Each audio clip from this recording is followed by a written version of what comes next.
So the first topic is the motivation and the background of cloud.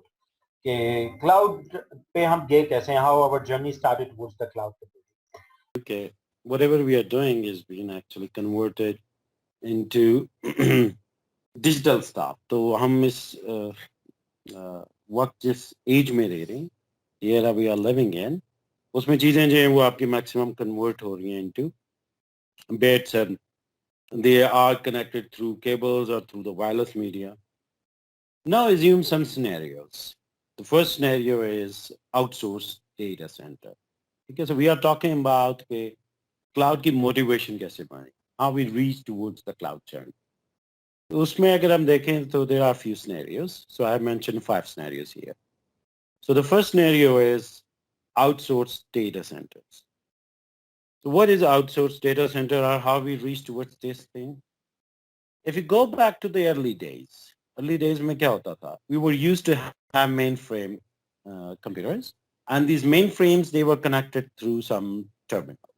और ये terminals जो थे they were generally used to be the dumb terminal जिनकी अपनी कोई processing power नहीं होती थी, and all the computation was done mainly on the central mainframe computer. फिर mainframe के बाद जब computers जो हैं वो lower end पे आने लग गए, तो then we got the mini computers as well, or eventually we ended up with the PC. तो ये जो mainframes they were very large scale or large size computers, और उन्हीं के साथ लोग जो है वो connect होके काम किया करते. आस्ता आस्ता जैसा मैंने कहा we went towards mini, and mini से we went to the PC era. PC में क्या difference था? The PC they were supposed to be used by one individual. एक बंदा जो है वो पीसी को यूज करता था, and they were used to do some sort of individual work onto their computers. PC again they got network. ठीक है, तो पीसी जब नेटवर्क हो गए तो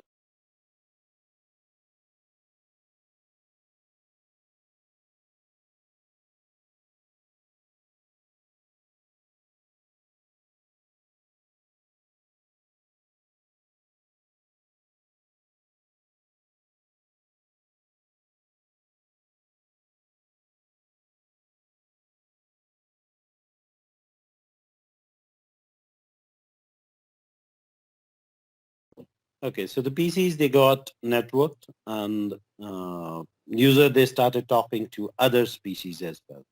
तो पीसी में क्या आता है कि PC they have their own computing power. Each terminal, each computer, they have their own computing power. And once they got network, so they were able to do work individually, and then they were able to work in collaboration as well. ये collaboration बहुत ज़्यादा increase हो गया once we entered into the World Wide Web. So we got the web time, and with the web time, we got globally connected. क्योंकि जो early days की connectivity थी of the PC, it was only on a small scale in a local area. But then we got the wide area networks. We got the web. ठीक है, और web में different किस्म के काम हुए. We got first ARPANET, etc. And then we got internet. तो जब internet आ गया तो then ये हमारे पास है. Then this web started becoming big and big. तो काफी बड़ा web होने लग गई. अब servers भी complex चाहिए होते थे. So then we got the concept of clusters of workstations or clusters of PCs or clusters of servers. ठीक है, तो क्लस्टर्स बनने शुरू हो गए. तो क्लस्टर किस तरह से होते हैं? ये एक किस्म का मॉडल हो सकता है. This is similar to the computers that you have in your labs, let's say. तो वो लैब्स के कंप्यूटर्स को अगर आप नेटवर्क कर दें and you make them appear to the user like they are one computer, तो इट बिकम्स अ क्लस्टर. ठीक है, क्लस्टर्स जो हैं they got even more bigger and bigger and bigger. ठीक है, so we come up with the concept of data centre. ठीक है, तो ये data centers when they are very large scale, massive scales, clusters of computers where the computation is being done. So in the picture, you can see a Microsoft data center in Dublin, and it's quite an old picture now. I think would be around 8, 9 years old, or still at that time, it's quite a large one. And now even we do have even bigger and bigger data centers as well. और अगर आप इसकी वो देखें area जो है, that is about 27,000 square meters with the power requirement of 22 megawatt. So it's consuming a lot of energy. हमारे अच्छे खासे सिटी के साइज के बराबर जो है it's consuming the energy. और जो इसकी कंस्ट्रक्शन कॉस्ट है दैट इज अबाउट $500 million, ठीक है, $500 million, not in rupees. So the data centers, जब आप हम तक पहुंचे, कंपनीज ने अपने डेटा सेंटर्स बनाना शुरू कर दी, थिंग्स जो थी वो ज़्यादा कॉम्प्लेक्स होती गई कंपनीज की. तो जब once they reach at the level के where a company requires a data centre, तो डेटा सेंटर के साथ प्रॉब्लम क्या था कि they need lots of electric power. In 2007 में 1.5% of all US electricity was going for the data center, and right now it would be even more. इसी तरह जब डेटा सेंटर बनाना है, so it requires a lot of time to build. फिर inflexible investment of capital होती है, आपको investment करनी पड़ती है काफी सारी. ये नहीं होता कि आपने 2 कंप्यूटर्स ऐड कर दिए, बल्कि क्या होता है, you are going to build a new building with infrastructures and then you are going to buy a large number of computers as well. ठीक है, तो वो काफी सारी इनफ्लेक्सिबल इन्वेस्टमेंट हो जाती है. फिर जितने बड़ी चीज होती जाती है उतनी कॉम्प्लेक्स भी होती जाती है, and then you need to have more specialised skills. वो चाहे आपकी उसकी इंफ्रास्ट्रक्चर डेवलपमेंट के हवाले से, उसकी सिक्योरिटी के हवाले से, उसके फेल आवर्स के हवाले से, इन सब में आपको स्पेशलाइज्ड स्किल्स ज्यादा चाहिए. So it's a big challenge for the human resources departments to find out the people with such skill set. तो काफी challenging होता है. Then आपका बहुत ज्यादा focus जो है while you are building a data center, it goes towards the other things जो कि आपकी core competencies नहीं है. ठीक है, आप let's say एक financial sector है, you are a banking industry और आप बैंकिंग सर्विसेज देते हैं और आपकी रिक्वायरमेंट थी, जैसे आप अभी देखते हैं कि बैंकिंग इंडस्ट्री जो it has become too much dependent on IT, तो आपका डेटा सेंटर बन गया and it has grown and grown. तो rather than focusing purely on to your financial services, you are not focusing on your IT services. तो वो आप IT की उसकी रिक्वायरमेंट्स पूरी करने के ऊपर बहुत ज्यादा बैंक के जो लोग हैं वो अपना टाइम लगा रहे हैं. And then it's not easy for everyone to own a data center. ठीक है, it's hard. Wow. और सिर्फ जो इसीलिए ज़्यादातर बड़ी लार्ज स्केल कंपनीज हैं वो तो इसको कर लेती हैं, लेकिन जो छोटी कंपनीज हैं it's very difficult for them to have a data centre. Yes, एक चीज आपने देखी होगी कि एक छोटे से भी कोई कंपनी है और उसने एक सर्वर रखा हुआ है एक रूम में बड़े साइज का, तो they start saying that server room as a data center. That is in with the true definition, with the true concept, it's not a data center. Data center is generally a massive scale place where you are doing a lot of computation. ठीक है, जहाँ पे बहुत ज़्यादा computation. So what can be the solution?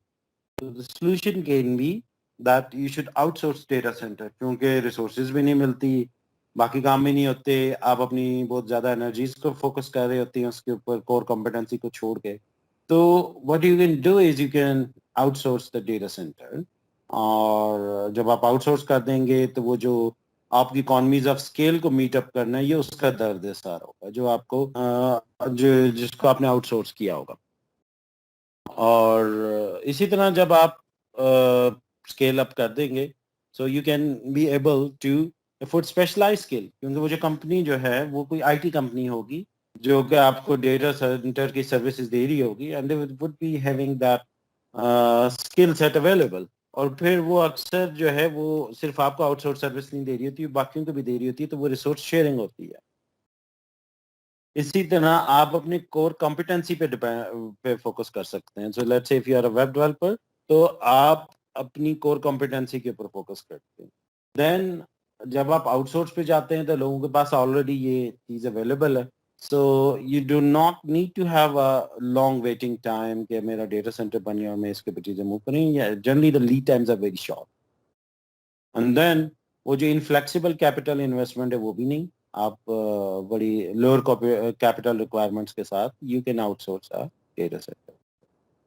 और eventually your computing power it becomes a commodity. ठीक है, जिस तरह से पहले की आपकी इलेक्ट्रिक पावर होती थी. So this is the one scenario. The second scenario is that we are having a massive data growth. ठीक है, हमारी डेटा ग्रोथ जो है इट्स अ लॉट. और वो कैसे? Because like I told you before, we are living in a digital world. where we are producing a lot of data. जो भी हम इस वक्त काम कर रहे होते हैं, that has been actually converted into bits and bytes and transmitted over the internet, and we are doing a lot of stuff with that. A typical example could be what we are doing right now. So ये teaching पहले interactively होती थी while sitting in a classroom, but today we are doing it over the internet. ठीक है? So whatever I am speaking to you, it's been converted into bits and bytes और आप तक वो transfer हो रहा है. ठीक है? जबकि इन ट्रेडिशनल मॉडल ऐसा नहीं था, तो अब और ये कन्वर्जेंस बड़ी तेजी से हो रही है, लेकिन अब इस डेटा के साथ एक प्रॉब्लम है, because in the world of data, the data we are producing it's a lot. तो हमें जो है वो डेटा जनरेशन जो है वो बहुत ज़्यादा डेटा जो है वो प्रोड्यूस हो रहा है. Again this infographic is a bit old, 5-6 years old. Even at that time, what was happening in an internet minute was that we were having about 20 new victims of identity theft every time. 3,000 photos were uploaded onto Flickr at that time.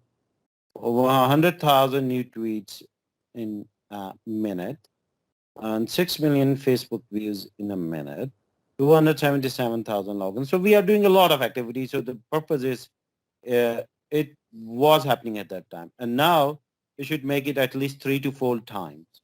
ठीक है, 3 से 4 गुना कम से कम जो है वो अब इससे ज्यादा हो रही है चीजें.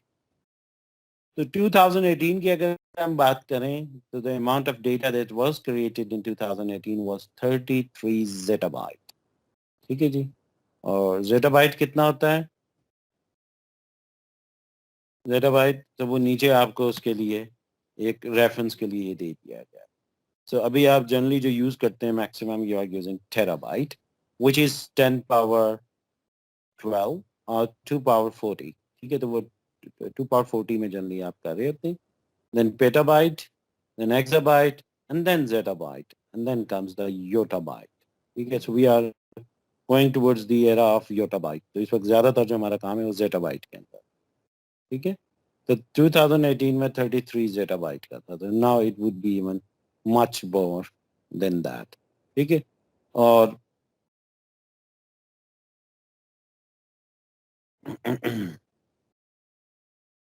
so worldwide amount of data that is going to be created per year, if you see that, so in 2018 it was around 33. 2020 की जो anticipation थी, that was 47 zettabyte. ये काफी आती थी कि they will be around this. But interestingly, it would be probably more because ये जो COVID वाला आपका आया है, तो इसकी वजह से हो सकता है कि ये data generation और ज्यादा हो. By 2025, you can see it will grow to 175. And in 2035, it will be 2 yottabyte. ठीक है, और 2,142 zettabyte. ठीक है, तो you can see a lot of data is actually going to be generated. ठीक है, तो बहुत ज्यादा जो डेटा है वो आपका प्रोड्यूस हो रहा है. ठीक है जी.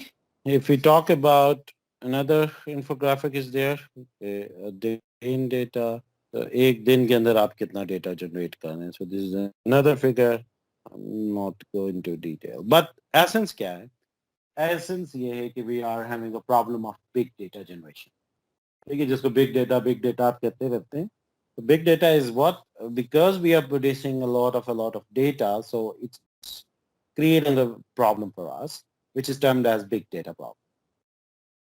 और big data का problem क्या है? Big data का problem ये है कि big data is needed to be stored, but not only needed to be stored, it needed to be processed. तो प्रोसेस जो है वो ज्यादा प्रॉब्लम है. ठीक है, स्टोरेज के लिए आपको डिवाइसेस भी ज्यादा चाहिए होंगी, ज्यादा स्पेसेस चाहिए होंगे. You may be able to spend some time on to that और सम मोर मनी, और आप उसके ऊपर वो कर लेंगे. लेकिन the major problem is with the processing of big data. Big data processing is a big challenge. तो जितना आपका डेटा ज्यादा होगा, प्रोसेसिंग उतनी ज्यादा होगी. ठीक है, इसकी टिपिकल एग्जांपल देते हैं. Let's say you want to fetch or you want to search on YouTube for video, ठीक है। अब वो वीडियो अगर बहुत ज़्यादा बार बार अपलोड हुई होगी तो क्या होगा कि आपकी जो सर्च है वो ज़्यादा एक्सटेंडेड जाए, ठीक है, वो ज़्यादा डेटा के ऊपर जाएगी, जितना ज़्यादा डेटा के ऊपर जाएगी उतना ज़्यादा टाइम लगेगा, ठीक है। सो फॉर दिस रीज़न जो है आपका बिग डेटा प्रोसेसिंग जो है that creates a very very big problem, ठीक है। तो इसलिए जो है cloud can be a good stuff for that. Another scenario is we are having a variety of devices or technologies around us. ठीक है, तो अगर हम देखें, as you might have seen these type of stick-based computers like Intel Compute Stick, Google Chromecast. You must have seen Raspberry Pi, which is a single board computers. Then different types of computing devices are there in your life. If we talk about traditional computing device, so you do have laptops, you may have a desktop in your office, then you use the mobile phones, you do have the tabs as well, you have book readers, so variety of devices are there. Then we are having home appliances which are now connected. Pakistan mein bhi ab connected home appliances aa rahi hain. Then you have desktops, then you have consumer electronics, different types of consumer electronics like your TVs, they are connected. You're having, you can have a Blu-ray player which is connected, and so many other things. And then you have gaming consoles. तो वो तो काफी ज़्यादा आजकल जो बच्चे हैं, they are really interesting. So this is almost a computer on used for gaming purpose. Like you can have a Nintendo Wii, Xbox, or a PlayStation, or any other gaming console. And then you can have car computers. The car maybe you generally have at least two computers. One is the ECU, और जो दूसरा है वो आपका multimedia computer होता है, जो कि सिंपल आपका जो मल्टीमीडिया को प्ले कर रहा होता है. और कार्स जो हैं, they are getting connected and connected with the internet as well. जो नई कंप्यूटिंग डिवाइसेस जिस तरफ हम जा रहे हैं, बल्कि जा चुके हैं, इनमें से काफ़ी सारे तो हो चुकी हैं. Like we are having now the glass as well. Like this is a picture from the Google Glass. Then we are having different types of displays, and we are going to have an holograms as well. तो बहुत ज़्यादा variety होती जा रही है devices में. तो problem and challenge क्या है इस सारे में? We have to store this thing, we have to store our data, how to sync this data, how the interfaces are going to be. Because if the interfaces are going to be different, we are going to have problem with the communication. तो फिर वो communication का भी problem होता है. ठीक है? So interfaces are the standard, or what sort of interfaces we are having. Then, so I open this scenario. Then the scenario 4 is transformation from innovation to services. So ये एक और बड़ा real life में इस तरह का एक चीज होती है, in which we generally transform the innovation to products, the goods, and then to the services. So in our lives, this happen quite often, that the humans, they do innovate, they come up with some new innovation, which is being converted into a product, and eventually that product becomes a service. तो फिर वो एक service में convert हो जाती है. So example, in the early days, we got some innovative methods and we started bringing some water. तो वो पानी लाया करते थे, ठीक है, और पानी लाते थे, और कहाँ से लाते थे? It was from far places. तो वो पानी लाया जाता था. That becomes a product. तो वो सप्लाई किया जाता था, मास्की बल्कि हुआ करते थे, और मास्की जो है they were used to provide this water to you, और वो भर के लाया करते थे और आपको सप्लाई कर देते थे. Then eventually it evolved, और वो मास्की खत्म हो गए, and you get a continuous supply in form of a service to a dedicated connection. ठीक है, this is how we get the water now. Similarly, transformation from product to service में electricity example, we got the innovation. So we saw, okay, yes, electricity can be there. So we started having some sort of products जिनके through जो localized electricity produce की जाती थी in the early days, एक दो century पहले. और वो वहीं पे एक्सेसिबल होती थी। Then it becomes a service. तो वो नेशनल जो गवर्नमेंट्स है या private sector can be there as well.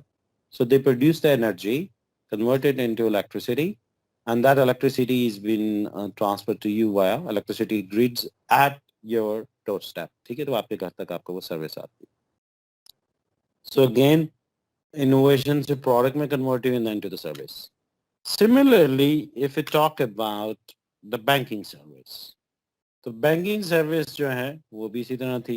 Early days में the people they were used to have money, so there were no banks, so they have to take care of their money own. ठीक है, खुद से अपना उस money का ख्याल रखते थे. तो चाहे वो जो है बेड के नीचे छुपाया हुआ है या किसी सेफ में रखा है या कहीं भी रखा है, they were used to do it their own. तो फिर यूरोप से स्टार्ट हुआ, ये बैंक का कॉन्सेप्ट आ गया और they started lending money as well. तो आप अपना मनी जो बैंक में दे देते थे फॉर सेफ्टी एंड सिक्योरिटी, और बैंक जो है वो अपने पास उसको रखता था. फिर इसमें एडवांसमेंट काफ़ी, and then we got the banking instruments. तो वो चेक्स का कॉन्सेप्ट आ गया, but they were all products.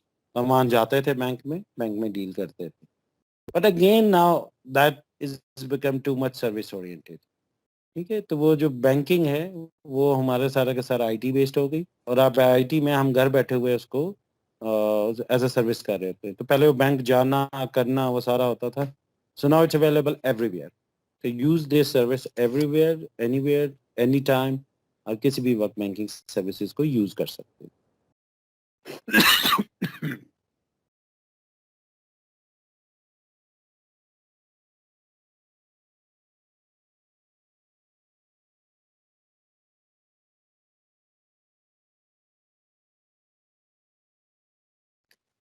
Similar is for the computing. Computing has evolved.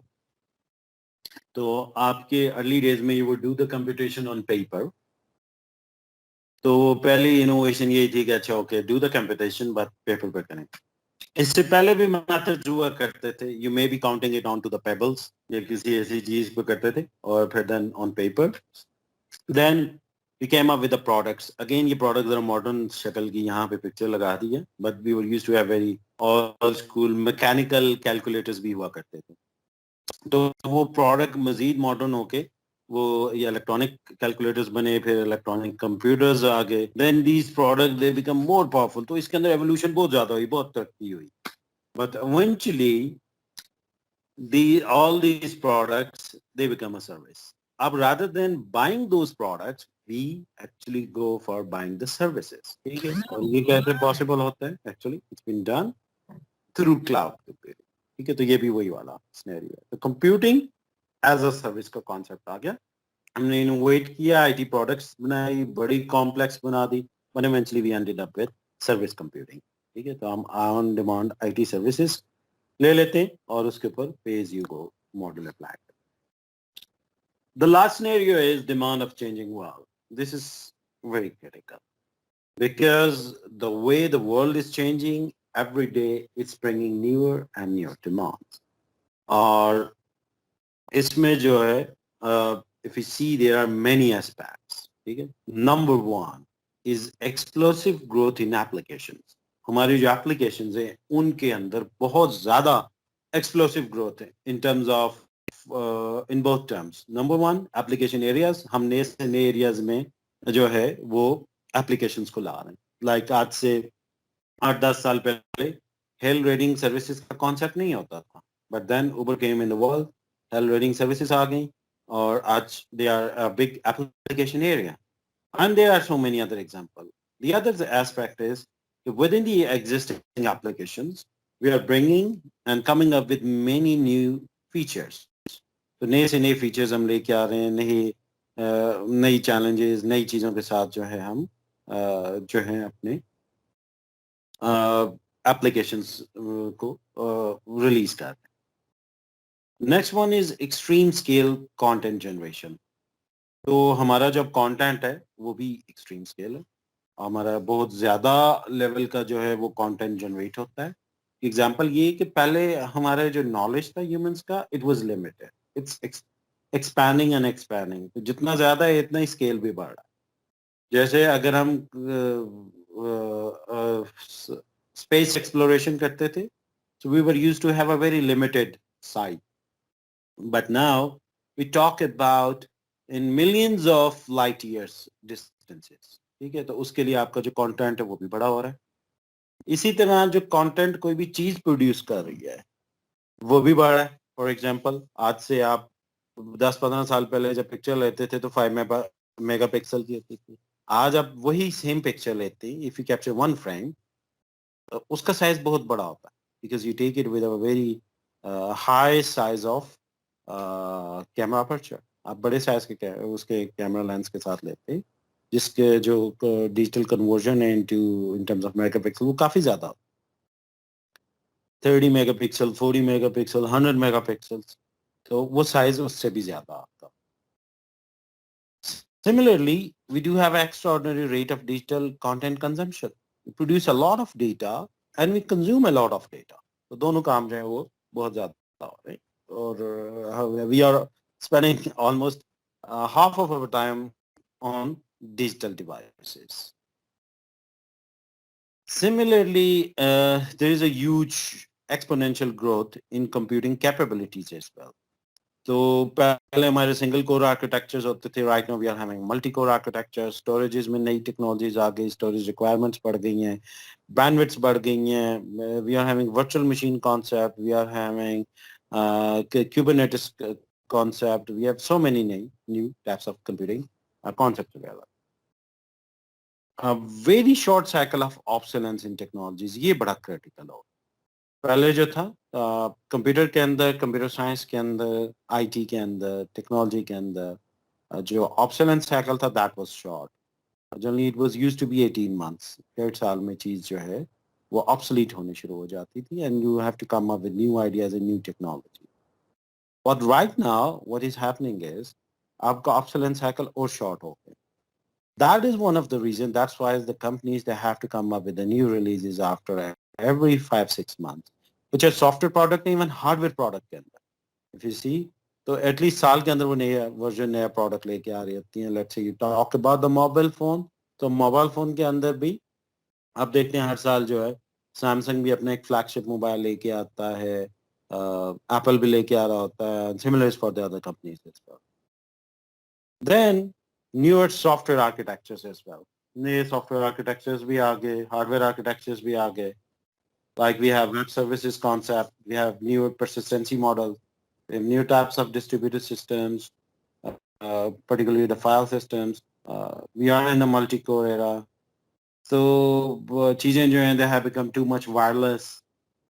So we have a lot of newer concepts there. Mobility is there. So it's not only wirelessly connected, but mobility is there, where we get connected from one hop to another hop as well. ये बहुत सारी चीजें. Then diverse knowledge and skill level of the workforce. ये एक और बहुत बड़ा challenge है. पहले कंप्यूटर साइंस का बंदा जो कंप्यूटर साइंस स्पेशलिस्ट होता था, but now he is a specialist in one of the domain.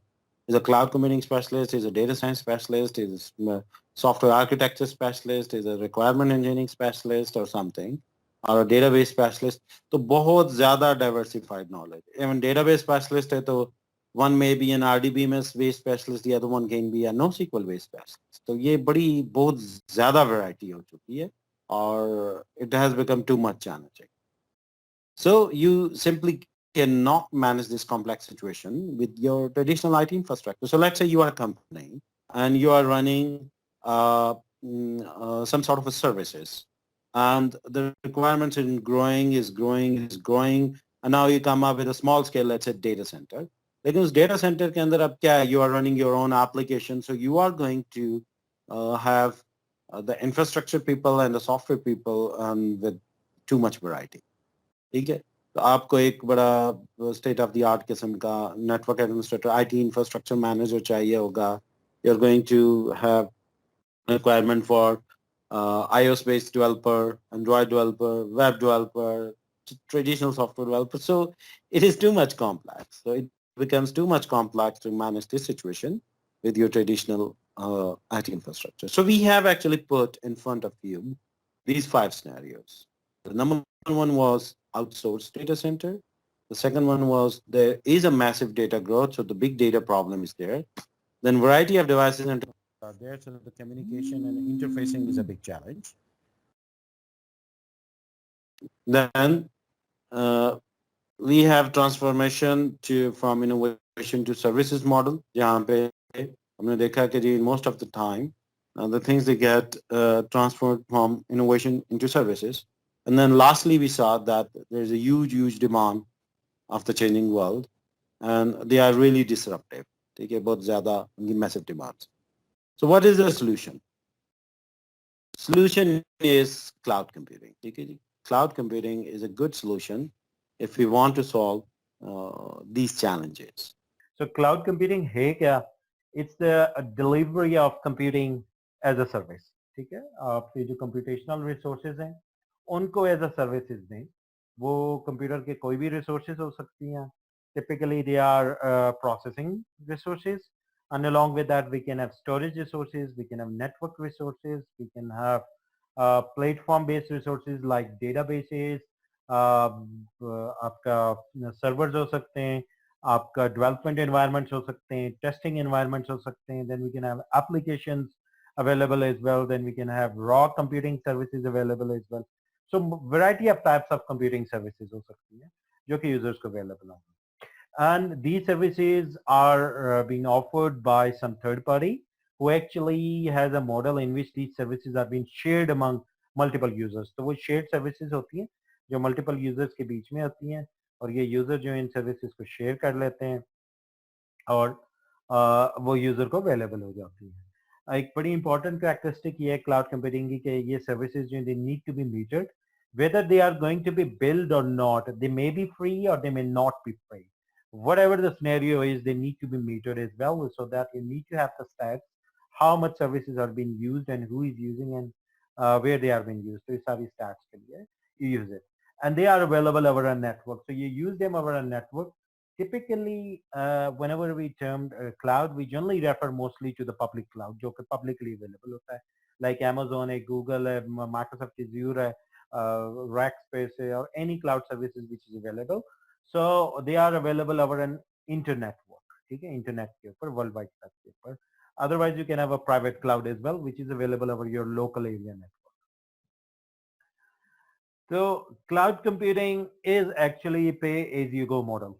So जितना आप use करेंगे, you are going to pay for that. And as of today, 2020, I have taught this course before as well. This is the first time when I was teaching. These type of concepts were a bit difficult to deliver because at that time cloud बड़ा नया नया था. But now cloud is widely being used. All of you already have some sort of a familiarity कि जी actually cloud होता क्या है, किस तरह की services देता है, या एटलीस्ट कुछ बेसिक लेवल का आइडिया जरूर है.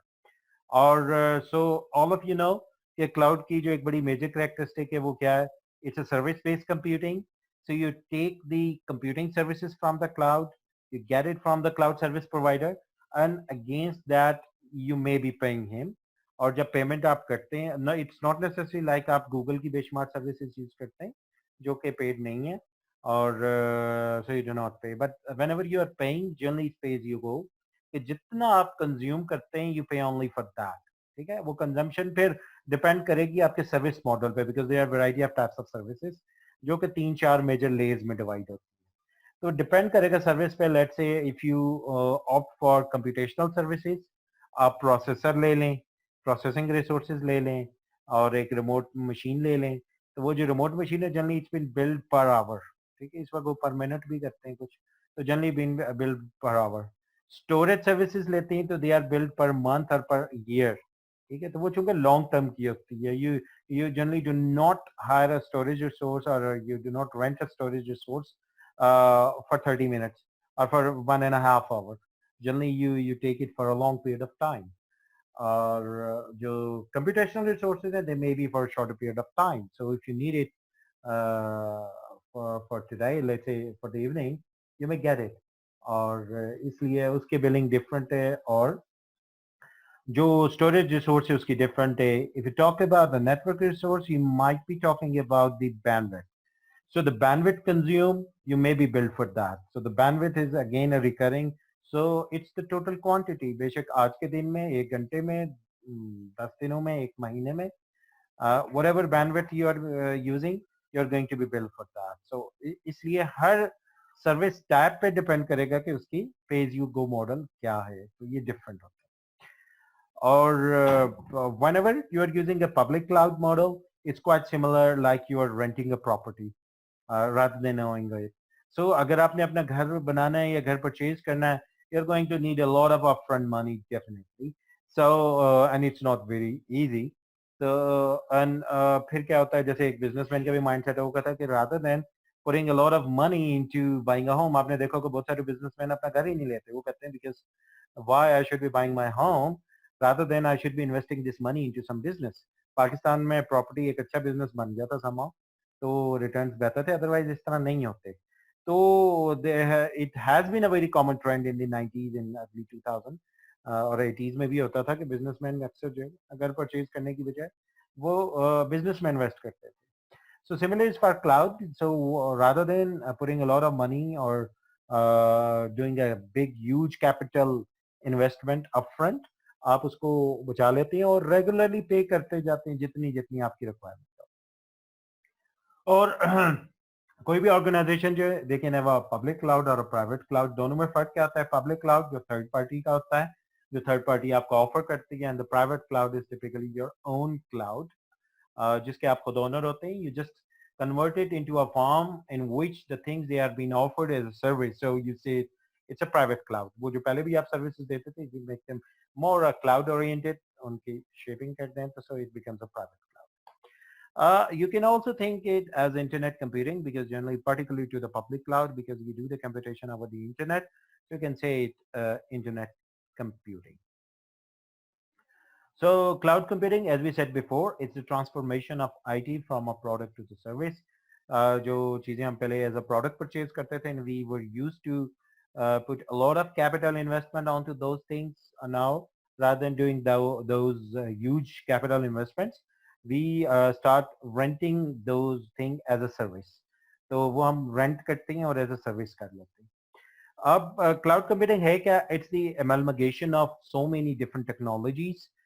Many particularly enabling technologies जिनकी मदद से cloud computing जो है वो हम करते हैं. इसमें yes, internet is one of the core technology through which we actually access our services over the internet.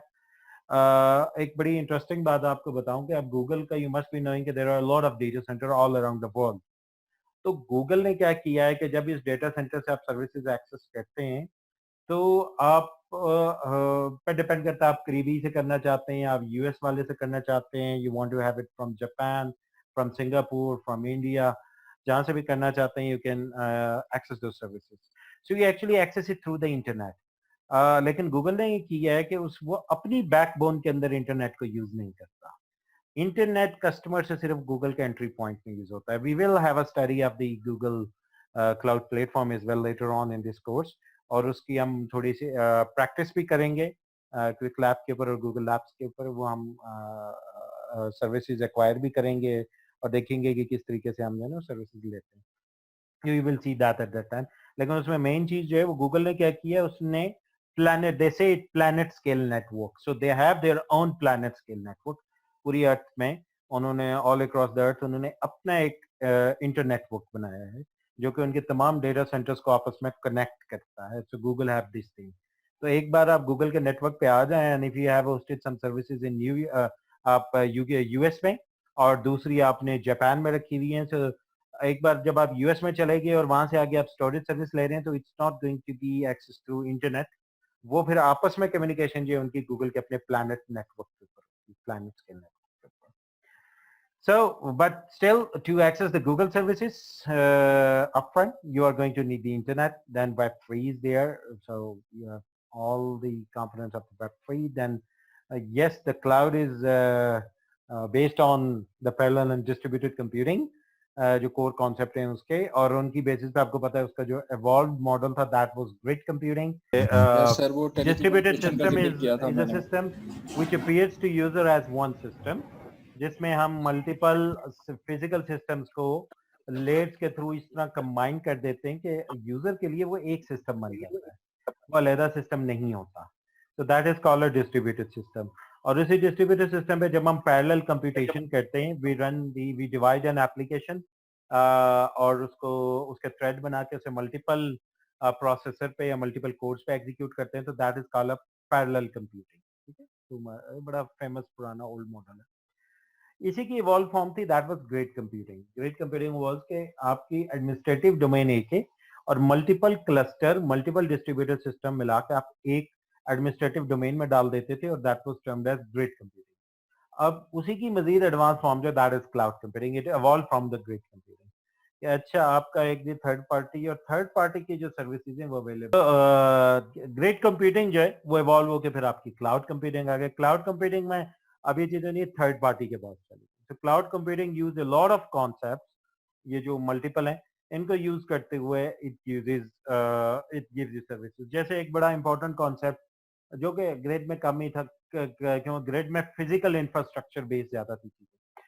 Cloud में क्या करते हैं, we use virtualization by large. ठीक है, वर्चुअलाइजेशन बहुत ज्यादा यूज होती है, एसेंशियल नहीं है लेकिन तकरीबन सारे यूज करते हैं, क्योंकि वर्चुअलाइजेशन से the things they become very very easy. और यहाँ पे जो भी वर्चुअलाइजेशन की हम बात करते हैं या क्लाउड में खास तौर से, तो इसमें सबसे कॉमनली जो वर्चुअलाइजेशन की बात होती है, you can have it multiple types of virtualization, जो लेकिन यहाँ पे बात होती है that is actually machine virtualization, जो आपकी फिजिकल मशीन की आप करते हैं। तो उसी की हम ज्यादा कर रहे होते हैं। इसके अलावा भी आपकी स्टोरेज वर्चुअलाइजेशन भी हो सकती है, नेटवर्क वर्चुअलाइजेशन भी हो सकती है। So you can have multiple type of virtualization. जैसे वीपीएन भी यूज हो रहे होते हैं, virtual private network. Virtual is what virtual by definition ही, वर्चुअल का मतलब क्या है, something which is not real, जो फिजिकल एग्जिस्ट नहीं करती, but it gives you an illusion of something, आपको इल्यूजन देती है किसी चीज की। जैसे मशीन नहीं है बट इट गिव्स यू, यदि आपके पास एक वर्चुअल मशीन मौजूद है। इसी तरह नेटवर्क एक्चुअल में फिजिकल अलहदा नहीं है, बट इट गिव्स यू, यदि एक सेपरेट मेरा जो है ना नेटवर्क, प्राइवेट नेटवर्क मेरा अवेलेबल है, VPN gives you that illusion. Memory, virtual memory आपने देखा है, तो वो फिजिकल मेमोरी आपकी थोड़ी सी लगी होती है, बट आप बड़ी बड़ी एप्लीकेशन चलाते हैं, आप 20 जीबी की भी एप्लीकेशन चला देते हैं ऑन टू 4 जीबी मेमोरी। क्यों? Because it gives you an illusion के इंटेल के ऊपर मेरी 64 टेराबाइट की मेमोरी है, जबकि लगी हुई 4-8 जीबी होती है। और so that is the concept of virtual memory. So virtualization के साथ मिलके बड़ा इंपॉर्टेंट इंग्रेडिएंट है जो क्लाउड के अंदर हम यूज करते हैं। सो विद ग्रेट को आपने वर्चुअलाइज किया and you come up with many other concepts, so it gives you cloud computing like utility computing. Utility computing basically gives you this idea कि अच्छा जी एज ए यूटिलिटी अवेलेबल हो जाए services, means कि जी third party को available हो जाए, कोई भी सर्विस के तौर पे ले ले, सर्विस कंप्यूटिंग या यूटिलिटी कंप्यूटिंग के तौर पे। Then you have variety of storage technologies which are there, और डिफरेंट किस्म की स्टोरेज टेक्नोलॉजीज हैं। आप अभी तक ज्यादातर जो यूज करते हैं स्टोरेज टेक्नोलॉजीज, आप यूज करते हैं जो ब्लॉक स्टोरेजेस हैं, जैसे हार्ड डिस्क हैं। इवन आप जो नेटवर्क पे भी यूज करते हैं, आप बहुत ज्यादा जो जो लार्ज स्केल पे भी काम कर रहे हैं एंटरप्राइज पे, बहुत ज्यादा स्टोरेज टेक्नोलॉजीज में ब्लॉक स्टोरेजेस यूज करते हैं। लेकिन इसके अलावा बहुत सारी हैं, जैसे ऑब्जेक्ट स्टोरेज एक बड़ी कॉमन है, तो क्लाउड के अंदर ऑब्जेक्ट स्टोरेज भी यूज होती है। Then fault tolerance, yes very important characteristic. आप अपने सिस्टम्स, अपने भी बड़े लार्ज स्केल सिस्टम्स पे करते हैं, जैसे आप बैंक के या कोई भी कंपनी है, तो what you do is you do a replication, आप रेप्लिकास बनाते हैं, so that if something fails it does not fail whole of the system, तो ताकि फेलियर्स ना हो, बैकअप्स रखते हैं, इस तरह की चीजें करते हैं। But on cloud this is really essential, और ये आपको थर्ड पार्टी दे रही है। और programming models, you can have variety of, आपके नए नए प्रोग्रामिंग पैराडाइम्स आ गई हैं, ये गो, ये एग्जिस्टिंग में पर्ल आप बहुत ज्यादा यूज हो रही हैं। फिर नए प्रोग्रामिंग मॉडल्स जो खास तौर से जैसे बिग डेटा के आगे, हडूप मैप रिड्यूस है, स्पार्क है, बेशुमार आपके नए प्रोग्रामिंग मॉडल्स हैं जो कि आते हैं फॉर क्लाउड कंप्यूटिंग। तो ये बहुत सारी चीजें जो कि मिलके इनेबल करती हैं and you come up with the concept of cloud. ठीक है, अब इनमें से एक जरूरी नहीं है कि हर चीज ही होगी। ठीक है, basically it's based on this concept, ये जो डिस्ट्रीब्यूटेड कंप्यूटिंग वाला है, कैसे कुछ डिस्ट्रीब्यूटेड कंप्यूटिंग है, वो क्लस्टर्स हों, कुछ सर्वर्स हों, एंड देन ओके कुछ ग्रेट कंप्यूटिंग का है। Utility computing, yes the things they should be available as a utility. Then web 3 may be there, internet again may be there, if you are using public cloud, yes it's going to be through internet, private है तो तब भी हम इसे cloud कह ही रहे होते हैं, लेकिन इट्स सो मच एसेंशियल। क्यों? क्योंकि हम जनरली जब भी क्लाउड की बात करते हैं तो क्लाउड का जो असल ट्रू सेंस मिलता है वो हमें पब्लिक क्लाउड के साथ ही मिल रहा होता है कि भाई हमने किसी और पे रिस्पॉन्सिबिलिटी डाल दी। क्लाउड कंप्यूटिंग में जो मेजर काम है, मेजर जो सबसे अगर मैं इसे समराइज्ड और सादा लफ्जों में कह दूं तो दैट इज व्हाट, आपने अपनी रिस्पॉन्सिबिलिटी किसी और पे डाल दी। ठीक है, आपने थर्ड पार्टी के ऊपर वो काम डाल दिया, आपने आउटसोर्स कर दिया। तो वो सारे जो उसकी मुश्किलात हैं, सारी चीजें, and against that you are going to pay in some premium. ठीक है, वो आप उसे पे करते हैं। और इसी तरह virtualization is not necessary but you do it, it's widely been use. इसके बगैर शायद बड़ा मुश्किल है। वो हम क्योंकि उसकी बात करेंगे कि जी ऑटो स्केल होता है और ये होता है वो होता है, तो वो चीजें वर्चुअलाइजेशन के साथ ही इजी है, otherwise they are very difficult. And yes, it offers you so many types of services. तो स्टोरेज भी मल्टीपल टेक्नोलॉजीज होती हैं। इसी तरह ये तो बहुत ही इसेंशियल है फॉल्ट टॉलरेंस प्रोवाइड। तो there are variety of technologies. इसके बाद ये सारे मिक्स होकर जनाब इवेंचुअली ये सारे का मिक्सचर बनाते हैं and you get the cloud computing. तो cloud computing is a very very dynamic thing, very big thing. तो it's a computing as a service rather than as a product, जो हमने पहले ही बात करी। तो यहाँ पे होता क्या है क्लाउड में, you can have variety of types of services. So you are going to have servers available, you may have storages available, you can have computer networks available. So typically you are going to have processing resources through servers, you can have storage servers, database servers, data servers, and then you can have applications available as well. जैसे आप cloud की typical application Google dock पे जाएं, जो docs हुआ करते थे, अभी आप वैसे जाके गूगल सर्विसेज ऐप आप एप्स यूज करते हैं। तो यू डू हैव गूगल की स्प्रेडशीट भी अवेलेबल है, गूगल की पावर पॉइंट की तरह का प्रेजेंटर टूल भी अवेलेबल है, इसी तरह वर्ड प्रोसेसर भी अवेलेबल है। ये तो वो है जो आपको स्पेसिफिकली मेंशन है। But with the simplest definition of cloud computing, everything whatever you do over the network, internet work, that is cloud computing with the simplest definition. What is the simplest definition?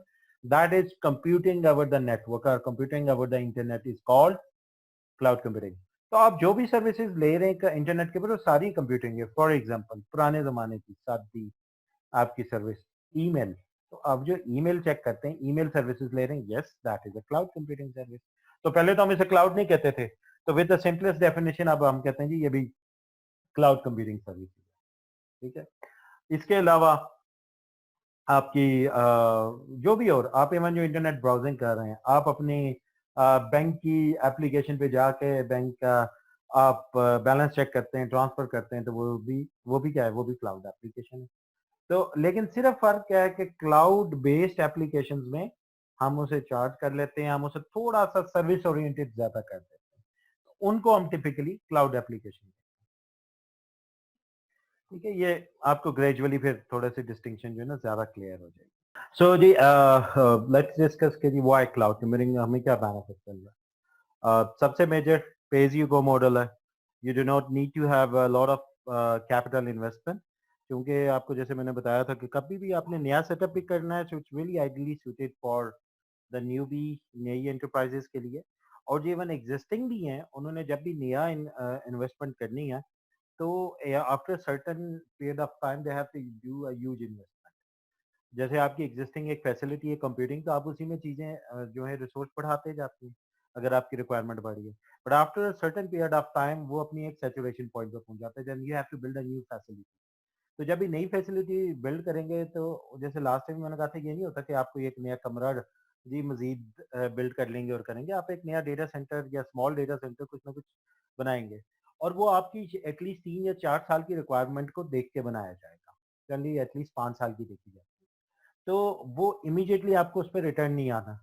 तो अब जो आप इतनी सारी investment कर देते हैं, वो आपकी यूज होती है और उसका रिटर्न आपको आस्ते आस्ते मिलेगा। तो एक ये प्रॉब्लम। और जो नए हैं उनके लिए वैसे ही कोई नया एंटर होना चाह रहा है, कोई नई ये कंपनी फॉरेक्स कंपनी खोलना चाह रहा है, तो फॉरेक्स में बहुत ज्यादा सॉफ्टवेयर का और सर्वर्स का रोल होता है। तो वो अ, उसके लिए एक बड़ा चैलेंज यही होगा कि अपनी वो कोर कॉम्पिटेंसी पे फोकस करने की बजाय इस पे अपना फोकस भी करेगा और पैसा भी लगाएगा। So this gives you an advantage कि आपकी रिड्यूस कैपिटल एक्सपेंडिचर हो जाता है क्लाउड के ऊपर। आपको जो है अपफ्रंट बहुत ज्यादा पैसे नहीं देने पड़ते। और इसी तरह because you can focus on core competency so it gives you reduce time to market. फिर एक बड़ा जो इम्पोर्टेंट है वो ये कि जितना इंफ्रास्ट्रक्चर कॉम्प्लेक्स बड़ा होता जाता है उतना कॉम्प्लेक्स होता जाता है। सो क्लाउड का फायदा ये कि it gives you simplified IT management. आपने बिल्कुल थोड़ी सी मैनेजमेंट करनी होती है, बाकी जो सारा काम है वो क्लाउड प्रोवाइडर जो है उसके एडमिनिस्ट्रेटर्स जो है वो कर रहे हैं। And a very very important thing is cloud जो है वो आपको स्केलेबिलिटी देता है कि आपकी जब भी रिक्वायरमेंट बढ़ गई तो आप ज्यादा रिसोर्सेज यूज करते हैं, जब रिक्वायरमेंट कम होगी तो आप कम रिसोर्सेज यूज करते हैं। ये सबसे बड़ा मेजर बेनिफिट है जो स्केलेबिलिटी का क्लाउड के ऊपर होता है। You can scale up and you can scale down. और ये बड़ा टिपिकल केस है because if you look at the use cases around you, in most of the use cases there are generally peak hours and off peak hours, or you may have 3 to 4 different types of usage patterns. For example, uh, आपके जो banks हैं, banks का जो internal infrastructure खासतौर से जिसमें कुछ अर्से पहले तक एक्सटर्नल यूजर तो होता ही कम था, बैंक का अपना इंटरनल ही होता था। तो उसमें मैक्सिमम जो इंफ्रास्ट्रक्चर यूज होता था दैट वाज ड्यूरिंग 9 to 5 जो बैंक की टाइमिंग है। उसके बाद तो कम यूज होता है, उसके बाद जो यूज होता है रिकॉन्सिलेशन और इस तरह के कामों के लिए। अगेन अभी एक्सटर्नल यूजर भी होता है, तो अगेन एक्सटर्नल यूजर ज्यादा किस टाइम यूज करता है, ज्यादातर ऑनलाइन बैंकिंग कर रहा है या एटीएम मशीन यूज कर रहा है। तो खासतौर से जब तक एटीएम था तो एटीएम में भी बड़ा लिमिटेड टाइम था कि शायद सुबह 8:30 या 8 बजे से लेके रात 8-9 बजे तक ज्यादा टाइम होता था। अब इंटरनेट बैंकिंग भी है तो अगेन 12 बजे तक ज्यादा यूज होती है और उसके बाद कम होती होगी। रात 2 बजे तक और कम या 3, और 3 बजे के बाद शायद बिल्कुल ना होने के बराबर हो, सुबह 7 बजे तक। तो इस तरीके से पीक, ऑफ पीक या मिड पीक आवर्स होते हैं जो कि आपके एप्लीकेशंस के साथ या जो भी आपकी सर्विसेज होती हैं उनके साथ एसोसिएटेड होते हैं। अब जब आप इंफ्रास्ट्रक्चर लेते हैं तो वो सारे टाइम के लिए लेते हैं, ठीक है। हालांकि फिजिकल इंफ्रास्ट्रक्चर में भी ये कॉन्सेप्ट यूज होता रहा है कि अच्छा जी कुछ को रनिंग में कम कर दें, कुछ बढ़ा दें, लेकिन again you bought those infrastructure. तो अगर आपकी पीक आवर की रिक्वायरमेंट है लेट्स से 100 मशीन्स के बराबर, तो आप 100 मशीन जरूर लेते हैं। ऑफ पीक में हो सकता है सिर्फ 10 मशीनें चलती हैं, तो but you have to buy 100 machine. और जहाँ पे मैनेजमेंट अच्छी नहीं वहाँ पूरे टाइम जनाब सारी मशीन चल रही होती है। जहाँ पे थोड़ी मैनेजमेंट बेहतर है तो वो अपनी मशीन को कुछ को डाउन भी कर देते हैं, ऑफ भी कर सकते हैं, ऑटो ऑफ जिस तरह वो बूट ऑनलाइन का कॉन्सेप्ट है, तो आप वो कुछ भी करके कुछ ना कुछ कर सकते हैं। बट जो क्लाउड है, क्लाउड पे फायदा यही है, एक तो आपने ये सारी टेंशन खुद नहीं लेनी। जितनी स्केलिंग आपको चाहिए, जितना आपका वर्कलोड बढ़ेगा एप्लीकेशन पे उतनी ही वो स्केल अप करेगी। और depending upon the type of service model ये स्केलिंग मैकेनिज्म डिफरेंट होता है। ये जब हम जो मजीद डेप्थ में जाते जाएंगे, डिटेल में पढ़ेंगे, तो ये will have a better idea कि अच्छा इस वाले मॉडल में किस तरह होनी है और इस मॉडल में किस तरह होनी है। तो वो थोड़ा सा फर्क होता है, लेकिन वो दर्द सर किसका है, वो क्लाउड का है, ठीक है। वो क्लाउड जो है उसको स्केल जैसे जो सर्वर बेस्ड मॉडल उनमें सर्वर्स बढ़ाता जाता है, जहां पे यूजर की एक्सेस या यूजेज का है वहां पे यूजर की यूजेज और एक्सेस को बढ़ाता जाता है। तो वो क्लाउड जो है ये सारे काम करके देता है। तो this is a very very big advantage. और उसमें यही है कि जितनी आपको चाहिए you are going to rent that many resources, और ये ऑटोमेटेड होती हैं, सॉफ्टवेयर कंट्रोल्ड होती हैं। यू कैन राइट स्क्रिप्ट्स और you can just do it with some graphical user interface. So you have an instant scalability that can be towards upside or can be towards downside as well. So आपकी दोनों तरफ हो सकती है, scale up scale down दोनों कर सकते हैं। Then an interesting thing is you have flexible options. You have variety of types of options available. आपके पास बहुत ज्यादा variety of types of resources होती हैं, variety of types of services होती हैं। सो you can bundle them together जैसे मर्जी है चाहें। फिर आपके उनको कॉन्फ़िगर करना बड़ा आसान होता है, मोस्टली चीजें प्री कॉन्फ़िगर्ड आती हैं।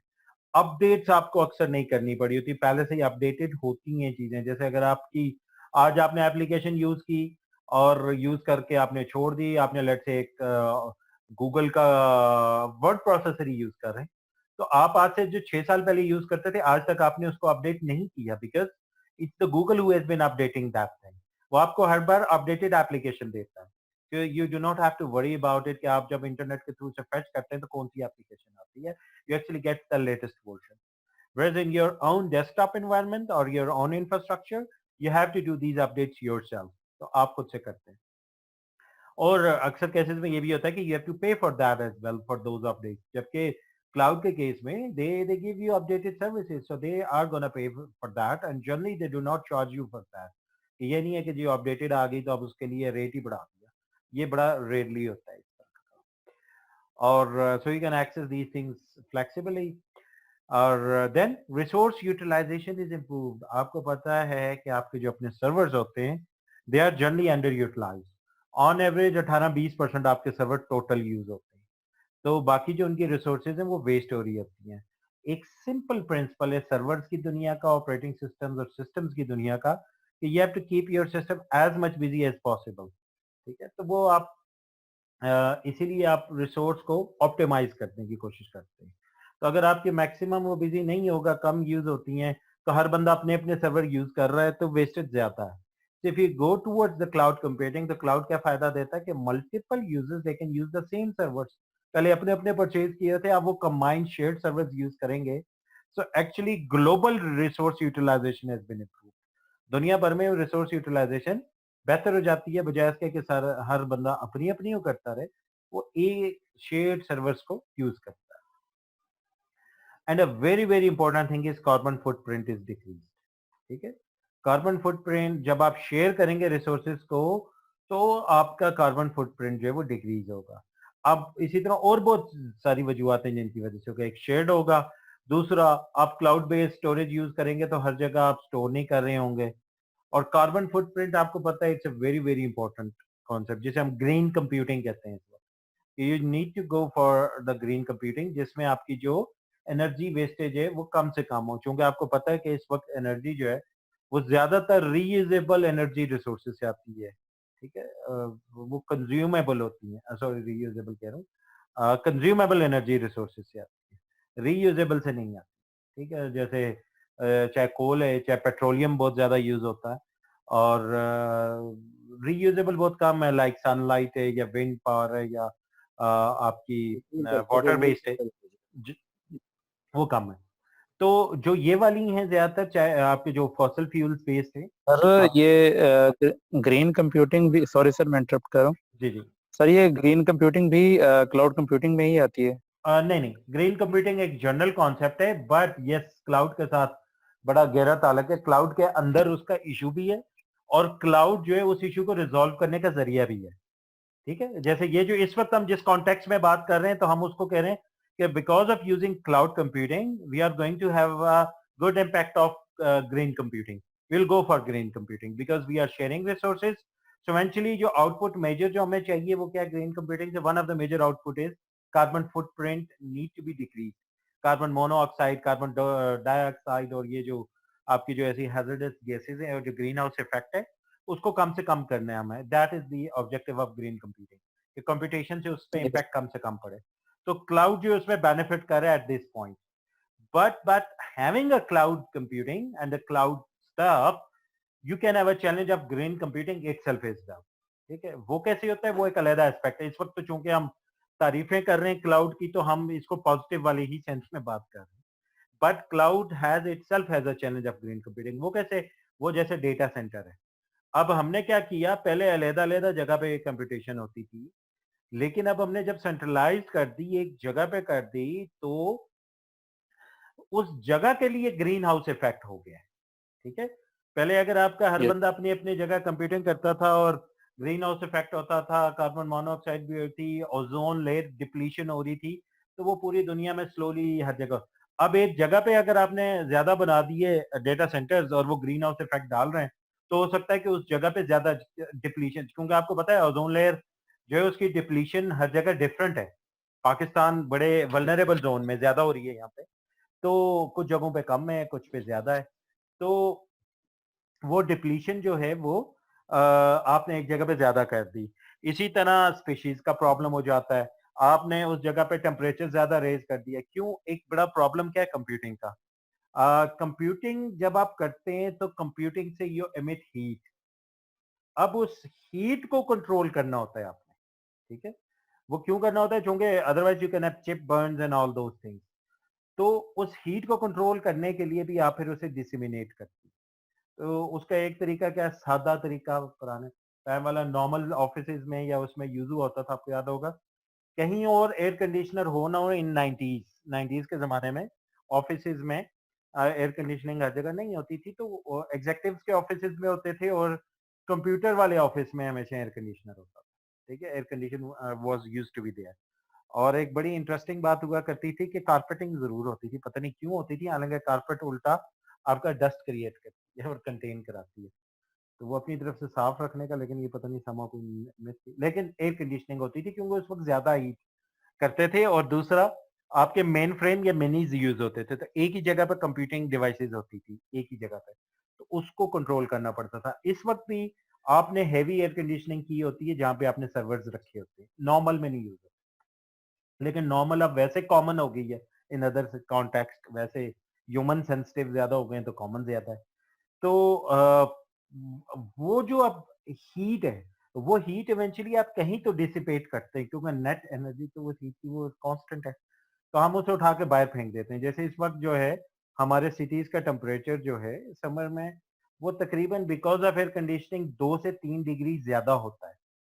ठीक है, और मैं इसमें बल्कि वो बात कहता होता हूँ कि हम लोग जो लोग एयर कंडीशनिंग यूज करते हैं, तो अगर गर्मी की वजह से कोई बेचारा मासूम आदमी मरता है तो उसकी मौत में हम शायद बराबर के शरीक है, because we use these air conditioning to raise the city temperature. अब लाहौर जैसे सिटी में एटलीस्ट 2 से 3, बल्कि इससे ज्यादा इम्पैक्ट है, ज्यादा फर्क होता है, क्योंकि लाहौर का तो I have witness once I travel.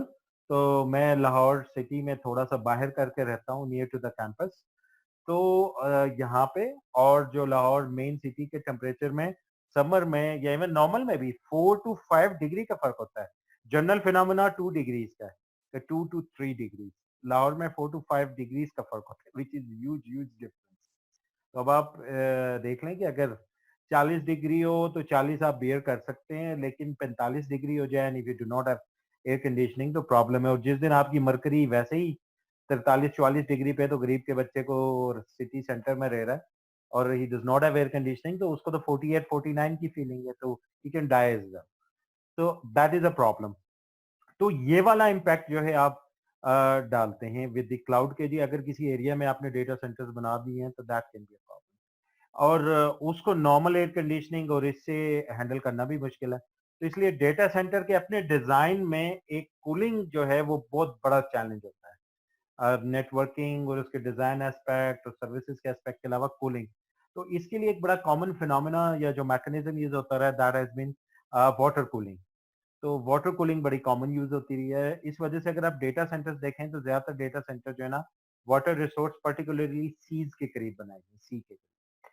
तो इस पे भी केसेस होते रहे वर्ल्ड वाइड कि ये हुए हैं कि जिन आप सी से जैसे कैनाल लाए और उसमें ला के डेटा सेंटर में वाटर कूलिंग की और वापस दूसरी तरफ से दूसरी कैनाल जाके सी में वापस डालती है। तो यूएस में in early days there have been many law suits filed against it कि जी ये स्पीशीज जो सी स्पीशीज के अगेंस्ट है, क्योंकि सी का टेम्परेचर राइज कर रहे हैं। तो उस पर फिर वो साइंटिफिक एविडेंस देते रहे कि जी ये डिसिपेट इतना होता है कि इसका इम्पैक्ट कम है अदर रादर देन कि हम और कोई यूज करेंगे। तो सी वाली वाटर कूलिंग काफी यूज होती है। तो एनीवेज ये ग्रीन हाउस इफेक्ट जो है वो क्लाउड एक तरफ से तो यहाँ पे इस कॉन्टेक्स्ट में हम बता रहे हैं कि जी कम करता है, but in other context it may have an impact in specific areas कि जी एक जगह पे जो है वो ज्यादा इम्पैक्ट डाल रहा है। Otherwise globally yes, it makes it better. So benefit, there are many benefits. One is a major benefit is global connectivity. You can be connected anywhere. Yes, you are connected over the internet. और बहुत बड़ा benefit है. But there is the hidden challenge as well. ठीक है, जैसे इस वक्त हम क्लास ले रहे हैं और online class, this is a huge huge benefit जिसको हम पहले शायद इतना यूटिलाइज भी नहीं करते थे। अभी जैसे मैंने कहा हमारे यहाँ दूसरे सिटी से स्टूडेंट है, तो yes we will continue this practice. तो अगर कोई बाहर से इस क्लास को अटेंड करना चाहे तो major objective is not his physical presence, major objective is his learning.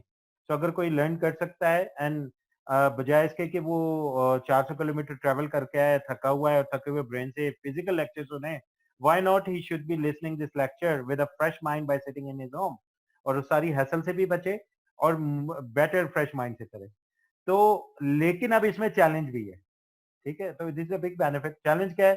वही क्लाउड में भी वही है, internet connectivity, because we are right now connected with internet. तो आपकी इंटरनेट कनेक्टिविटी में प्रॉब्लम हो जाए तो इट्स बिग प्रॉब्लम, और अगर मेरी में हो जाए तो दिस इज डिजास्टर्स सिचुएशन। मैंने इस वक्त भी रेडी रखा हुआ है 4G साथ, क्योंकि मेरी कल 1-2 दिन से थोड़ा सा कनेक्टिविटी का इशू हुआ था, मेरे ख्याल में मैंने फिक्स कर दिया है, because I complained in the morning today. तो लेकिन मैंने इस वक्त भी उस पर हॉटस्पॉट ऑन करके 4G कनेक्टिविटी को लेकर से रखा हुआ है कि इन केस ये डिस्टर्ब हो गया तो I need to have that, but suppose both are broken तो फिर ये प्रॉब्लम है। So if you're running problem is enterprise level services and you lost the connectivity, so that is a big challenge. But cloud providers, from the cloud providers perspective, they assure you this because they generally come up with so many alternative ways to provide a consistent connectivity. Pakistan में आपने देखे problem होता रहा है। आपको पता है कि हम मेन लिंक जो हमारी केबल है T1 है, कौन सी केबल है, उसके साथ हम कनेक्टेड हैं इन द सी। और the first time I heard and many of you once have heard, you might have laughed कि जी ये कोई मजाक कर रहे हैं कि जी शार्क ने केबल खा ली है तो जी इसलिए, या केबल को काट लिया है तो we are broken from the internet. So क्योंकि जब फर्स्ट टाइम मुझे भी नहीं पता था, this is how we have been connected to the internet, so to the globe aloft. अच्छा यार ये कोई हमें मजाक कर रहा है, तो ये कैसे? And then later on we came to know yes भाई ऐसे ही है। So we all the whole Pakistan is been convert into one link, जो कि ग्लोबल नेटवर्क के साथ बीच में सी में जाके बहिरा अरब में हम कनेक्ट होते हैं टू द मेजर लिंक, जो कि दुबई से मुंबई जा रहा है, उसके साथ बीच में हम कनेक्टेड हैं। तो और वो जब भी कभी ये जो शार्ट्स होती हैं वो आपकी कर जाती हैं, तो वो कर दें तो फिर then we get disconnected. Yes we do have a backup link जो कि फिर सैटेलाइट के थ्रू होता है and that is very slow, बहुत कम उस पर बैंडविड्थ भी मिलती है और स्लो भी होता है बिकॉज इट गोज अबाउ, और उसकी आपका जो ट्रैवलिंग है वो बहुत ज्यादा हो जाती है, पैकेट्स की लॉन्ग ट्रैवलिंग आपकी पिंग और वो जो ट्रैवल टाइम है वो ज्यादा हो जाता है, तो आपको बड़ी सर एक जनरल क्वेश्चन है, कैन आई आस्क? जी जी। तो आपको सॉरी मैं से कंप्लीट कर लूं, तो अभी ये जो सी पैक है, सी पैक के साथ एक और आपको जहाँ रोड नेटवर्क मिल रहा है, आपको रेलवे नेटवर्क मिल रहा है, एक और नेटवर्क जो that is your internet backhaul. आपकी एक जो है ना I don't know 20 terabits per second की या something like that, I don't remember exactly, because उसकी कनेक्टिविटी का लिंक भी अब चाइना के थ्रू भी मिलेगा, तो अब आपको डबल कनेक्टिविटी हो जाएगी, एक तो आपकी बैंडविड्थ बढ़ जाएगी और दूसरा आपको backup link on physical wire मिल जाएगी। Then interactivity is yes, it gives you very seamless interface or it's very easy to use, but again it depends कि अर्ली स्टेज में there is a learning curve as well. तो interface तो seamless मिलते हैं but there is a learning as well. तो जो conventional आपके admin है, जो नेटवर्क एडमिन है, उसके लिए there is learning involve. Then reliability, yes, definitely. Cloud gives you a very, very good reliability level because they generally gives you auto backups, and then they give you also option कि आप अपने customize backups करना चाहते हैं, आप reliability assurance multi levels की करना चाहते हैं, you can do that as well. फिर reliability के साथ साथ performance भी आपको मिल जाती है। जैसे in general, yes, cloud services are good, but then if you are having a global scale application, large scale application, you are like Yahoo, you are like Facebook, you are like WhatsApp, so you can जो बहुत commonly use होते हैं, so you can host multiple servers which can be near to the end users. तो जो end users हैं उनके करीब, जैसे हमारे email servers हैं तो they might be hosted in India और China और Japan, जो जो हमारे करीब है। तो हमारे ज्यादातर चीजें ऐसे ही एशिया पैसिफिक में, इंडिया में है या चाइना वगैरह में इस वक्त होस्टेड हैं या दुबई में। देन जो इम्पोर्टेंट एक इसका है that is pay as you go. बहुत बड़ा बेनिफिट है कि जो आपको कोई अपफ्रंट कॉस्ट नहीं देनी, जितनी आप सर्विसेज यूज करेंगे उतना ही आप पे करेंगे। तो this is a very good. इस वक्त बहुत ज्यादा एप्लीकेशन जो है वो इसी तरह हो चुकी हैं, आपकी क्लाउड बेस्ड जो है वो आपको सब्सक्रिप्शन बेस्ड मिलती हैं। अच्छा जी, पर मंथ आप पे करते हैं एप्लीकेशन का। Then ease of programmability, programming ease है, अगेन क्वेश्चन मार्क है इसके ऊपर कि whether it's really easy. Yes, it's easy. It depends. Again, के for example, आपको pre-configured environment मिल जाते हैं. So yes, you can do that. But There are many things which are new. तो उसके लिए there is a learning curve involved. Then manage large amount of data. Yes, cloud is very good for that. क्योंकि आपकी जब scalability हो रही है तो not only in your uh, computing services but also in the data as well. So the cloud is quite good for managing large size of data, particularly the big data. Performance and efficiency is there. You can deploy the things faster. You can think about it and you can quickly do that. Cost is involved, so the cost is it's quite cost efficient. क्योंकि देखें आपकी जो cost है वो differ होगी over the years. आप जो आज money spend करते हैं, if you spend it onto your core business, that is going to give you more reward. So probably हो सकता है कि वो जो reward है वो इस क्लाउड की सर्विसेज को जो कॉस्ट आ रही है उसको कवर करना शुरू कर and then very important feature जो हमने बात की कि स्केलेबिलिटी और इलास्टिसिटी आपको मिल रही है you can quickly scale so it's really elastic जितनी आपकी जरूरत पड़ती है उतनी ही इलास्टिसिटी ये प्रोवाइड करता है ये ज्यादा और कम होता जाएगा ठीक है और क्लाउड प्रोवाइडर ये कैसे देता है ये क्लाउड प्रोवाइडर के लिए बड़ा इंपॉर्टेंट होता है क्योंकि क्लाउड प्रोवाइडर ने भी तो इवेंचुअली आपको जो सर्विसेज दे रहे हैं कहीं से कमाना है और कहीं से खाना है तो क्लाउड प्रोवाइडर वो ज्यादा सक्सेसफुल हैं जिनके कस्टमर डाइवोर्स हो उन कस्टमर के पीक आवर्स डिफरेंट है ये बड़ा क्रिटिकल है क्लाउड में तो ऐसे क्लाउड प्रोवाइडर्स जिनके ज्यादा इंटरनेशनल कस्टमर है वो ज्यादा बेनिफिट में रहते हैं और ज्यादा डाइवोर्स कस्टमर है क्योंकि उनके पास yes they have to offer diverse services as well लेकिन उनकी जो यूटिलाइजेशन ऑफ रिसोर्सेज है वो डिफरेंट आवर्स में हो रही होती है क्योंकि उनके पीक आवर्स डिफरेंट होते हैं दिस इज वेरी क्रिटिकल तो लेट्स से अगर पाकिस्तानी 6 बैंक एक ही क्लाउड प्रोवाइडर के पास आ जाएं तो आप देख सकते हैं कि उनका यूजेज पैटर्न बड़ा टिपिकल एक ही जैसा होगा तो क्लाउड प्रोवाइडर के जो रिसोर्स यूटिलाइजेशन उसके अपने पर्सपेक्टिव से होगी लेट्स से हर बैंक को 100 की पीक आवर्स में जरूरत होती है और ऑफ पीक में जो सबसे उसके कम ऑफ पीक आवर्स है उनमें 10 मशीन की होती है और 6 बैंक हैं तो 6 बैंक जो है पीक आवर्स में क्लाउड प्रोवाइडर को 600 मशीन चाहिए होंगी और ऑफ पीक में सिर्फ 60 तो उसका तो बेड़ा गर्क हो जाएगा क्योंकि उसकी अपनी रिसोर्सेज ऑप्टिमली यूटिलाइज नहीं हो रही तो क्लाउड प्रोवाइडर की अपनी रिसोर्सेज ऑप्टिमली यूटिलाइज होनी चाहिए तभी वो कमाई करता है अदरवाइज इस केस में तो उसको बहुत महंगी सर्विसेज देनी पड़ेंगी और ये एक बड़ा चैलेंज है पाकिस्तानी जो क्लाउड प्रोवाइडर जो आती रही है कंपनीज को बहुत ज्यादा आपने देखा है पिछले 8-10 साल से कोशिश करें सक्सेसफुल नहीं हो सकी one of the major reason is कि चूंकि उनके जनरली क्लाइंट लोकल आता है और स्पेशलाइज्ड आता है जो मेजर क्लाइंटल कौन है ज्यादा बैंक्स हैं डिफेंस सेक्टर हो सकता है आपका टेल्को है इस तरह के आपके आता है तो उनके जो peak hours off peak hours मिलते जुलते हैं टाइप्स ऑफ सर्विसेज मिलती जुलती हैं तो this is a big challenge अब गूगल है अमेजोन है ये इनके पूरी दुनिया में कस्टमर्स हैं so they are more successful in ये एक बड़ा मेजर चैलेंज है क्लाउड प्रोवाइडर के पास जी यहां तक कोई किसी का क्वेश्चन हो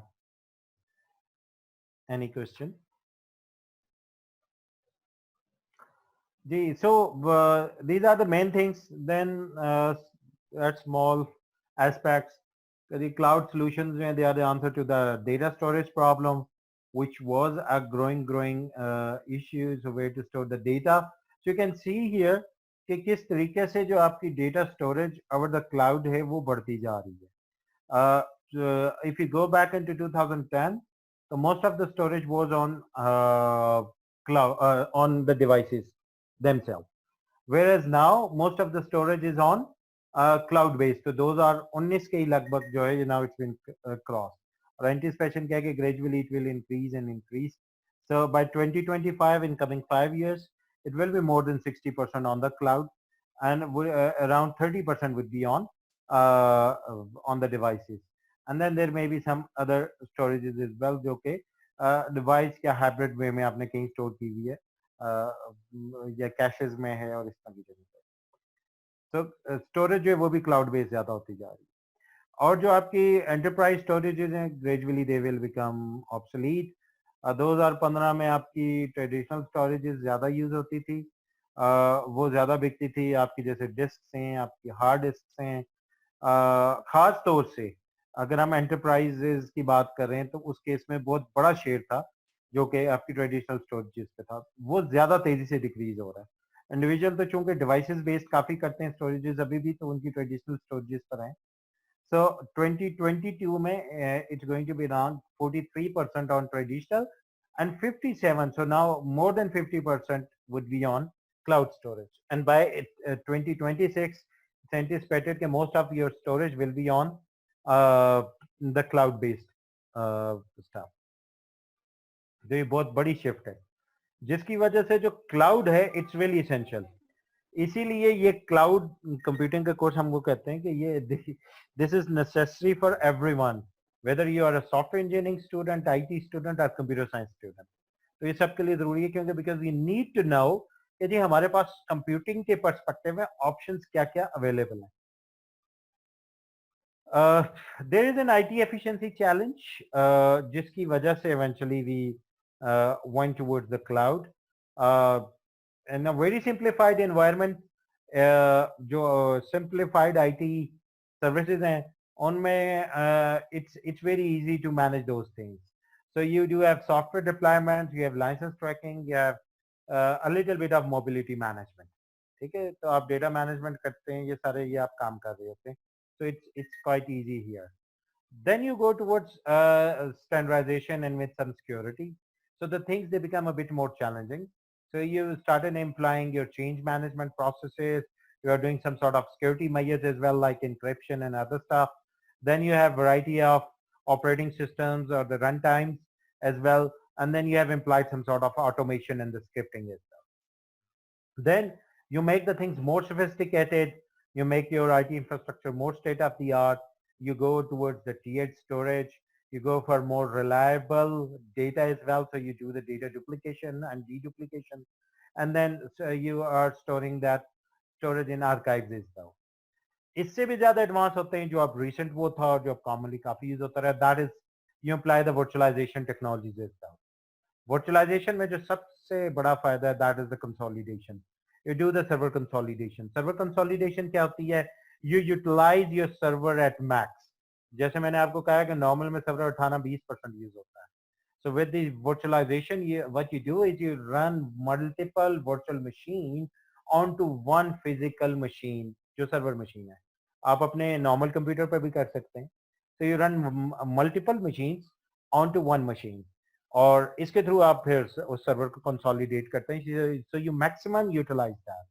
So same you can do the storage consolidation as well. Most of the storages, they are wasted because you anticipate it for the future use and you are using some part of that. And you are waiting कि अच्छा जी 3 साल में हमारा इतना user हो जाएगा, 5 साल में इतना हो जाएगा, तो उसी के लिए अभी से हमने लगा के रख दिया। But cloud you do it with these virtualization technology, and then you do desktop consolidations as well. But once you reach this level, the things, they become much difficult. So it's better to do what? To do these headaches to third party and go for cloud-based services to have more sophisticated services, more state-of-the-art, on-demand, and variety available. Okay, so you go for on-demand IT infrastructures, reliable, secure, scalable. Very important is scalability, because with your own infrastructure, if there is a more increased demand, you cannot immediately provide it. So there is a long cycle of procurement and everything. Whereas in the cloud services, you immediately go for that. और ये again वही बात कि आप अपने core duties पे और core चीजों पे आप फोकस करते हैं, so there is a huge cost saving as well, and it is really ideally suitable to from every type of business, whether you are a small to medium businesses or to enterprise businesses. So every type of solutions are there, and especially in terms of cost, it's really advantageous to everyone. So in cloud, what we do, we reallocate our IT expenditures. And most of the companies, they have been spending their 80% of IT budget on operation and maintenance. So ये जो operation and maintenance है, इस बीमारी को आप क्या करते हैं cloud के अंदर shift कर देते हैं onto other stuff, onto third party, onto the cloud. So cloud क्या करता है? वो आपकी labor cost को भी reduce करता है, और वो आपकी जो भी facilities हैं उनको operate करना है, manage करना है, उन चीजों को भी वो डिक्रीज कर देता है। तो आपकी जो ये सारी चीजें उनको रिड्यूस करके आपके ऊपर से ये हेडेक सारा जो है वो क्लाउड खत्म कर देता है. So you reallocate these IT expenditures and you spend these by paying in terms of rental resources. और इस सारे में साथ साथ रिस्क भी इन्वॉल्व होता है. अब डिफरेंट किस्म की फिगर्स हैं. This is bit old. Cloud distribution and growth. In 2009 it was about 17 billion market dollars market. 2013 में 44 billion की थी and now it's much huge. I think it's 150 plus. ये पब्लिक क्लाउड मार्केट फोरकास्ट है. This is more current और इसमें आप देख सकते हैं कि there are different types of services. सबसे बड़ी जो मार्केट है that is for application software as a service की है, क्योंकि वो एग्जिस्टिंग जो हमारी एप्लीकेशंस हैं वो सारी उसमें आ जाती हैं. फेसबुक आप यूज कर रहे हैं, व्हाट्सएप यूज कर रहे हैं, ये सारे आप वीडियो गेम्स प्ले करते हैं ऑनलाइन, आप उन वीडियो गेम्स के अंदर परचेजेस करते हैं, मोबाइल ऐप्स हैं बेशुमार, ये सारी सॉफ्टवेयर एज अ सर्विस के अंदर आपके आ जाती है. So from 2008 you can see there was a very small market और इतने ही 10-12-13 सालों में क्लाउड मार्केट कहीं से कहीं पहुंच गई है. So in 2020 it's around 160 billion dollars. ठीक है, तो काफी बड़ी मार्केट है जो कि इस वक्त क्लाउड कंप्यूटिंग की. And the growth rate you can see it's really very high. 2015 में 5 साल पहले तकरीबन 100 billion dollar, sorry 100 billion dollar पे थी and right now it's around 160 billion dollar. Again ये फिगर्स आपको डिफरेंट मिलेंगी किस तरीके. उसमें एक तो रीजन ये कि कलेक्शन कैसे हुई है डेटा की, और दूसरा ये कि किस चीज को उन्होंने क्लासिफाई किया कि कौन कौन सी चीज क्लाउड सर्विस है और कौन सी नहीं है. तो ये जो डेटा है this is from forest research, different sources से हमने इसमें डाला हुआ है. और ये अगेन ये एक और फोरकास्ट है, ये गार्टनर की है. अब गार्टनर आपको पता है it's also very very big name और अक्टूबर 2017 की है. अब यहाँ पे अगर आप क्लाउड मार्केट फोरकास्ट ये भी है और ये भी है, तो दोनों में you can see a difference. यहाँ पे अराउंड 160 बिलियन डॉलर दे रहे हैं, जबकि यहाँ पे 411 बिलियन डॉलर की मार्केट बता रहे हैं. सो व्हाई इट्स डिफरेंट, वो अगेन वही कि एक तो डेटा कलेक्शन का भी फर्क है, लेकिन मेनली फर्क क्लासिफिकेशन का है कि किस चीज को ये क्लासिफाई कर रहे हैं. तो इसमें इन्होंने डिफरेंट कैटेगरीज में डिवाइड किया हुआ है. इंफ्रास्ट्रक्चर सर्विसेज में, एप्लीकेशन सर्विसेज में, बिजनेस प्रोसेस की सर्विसेज में, इस तरह करके इन्होंने इसको बताया है.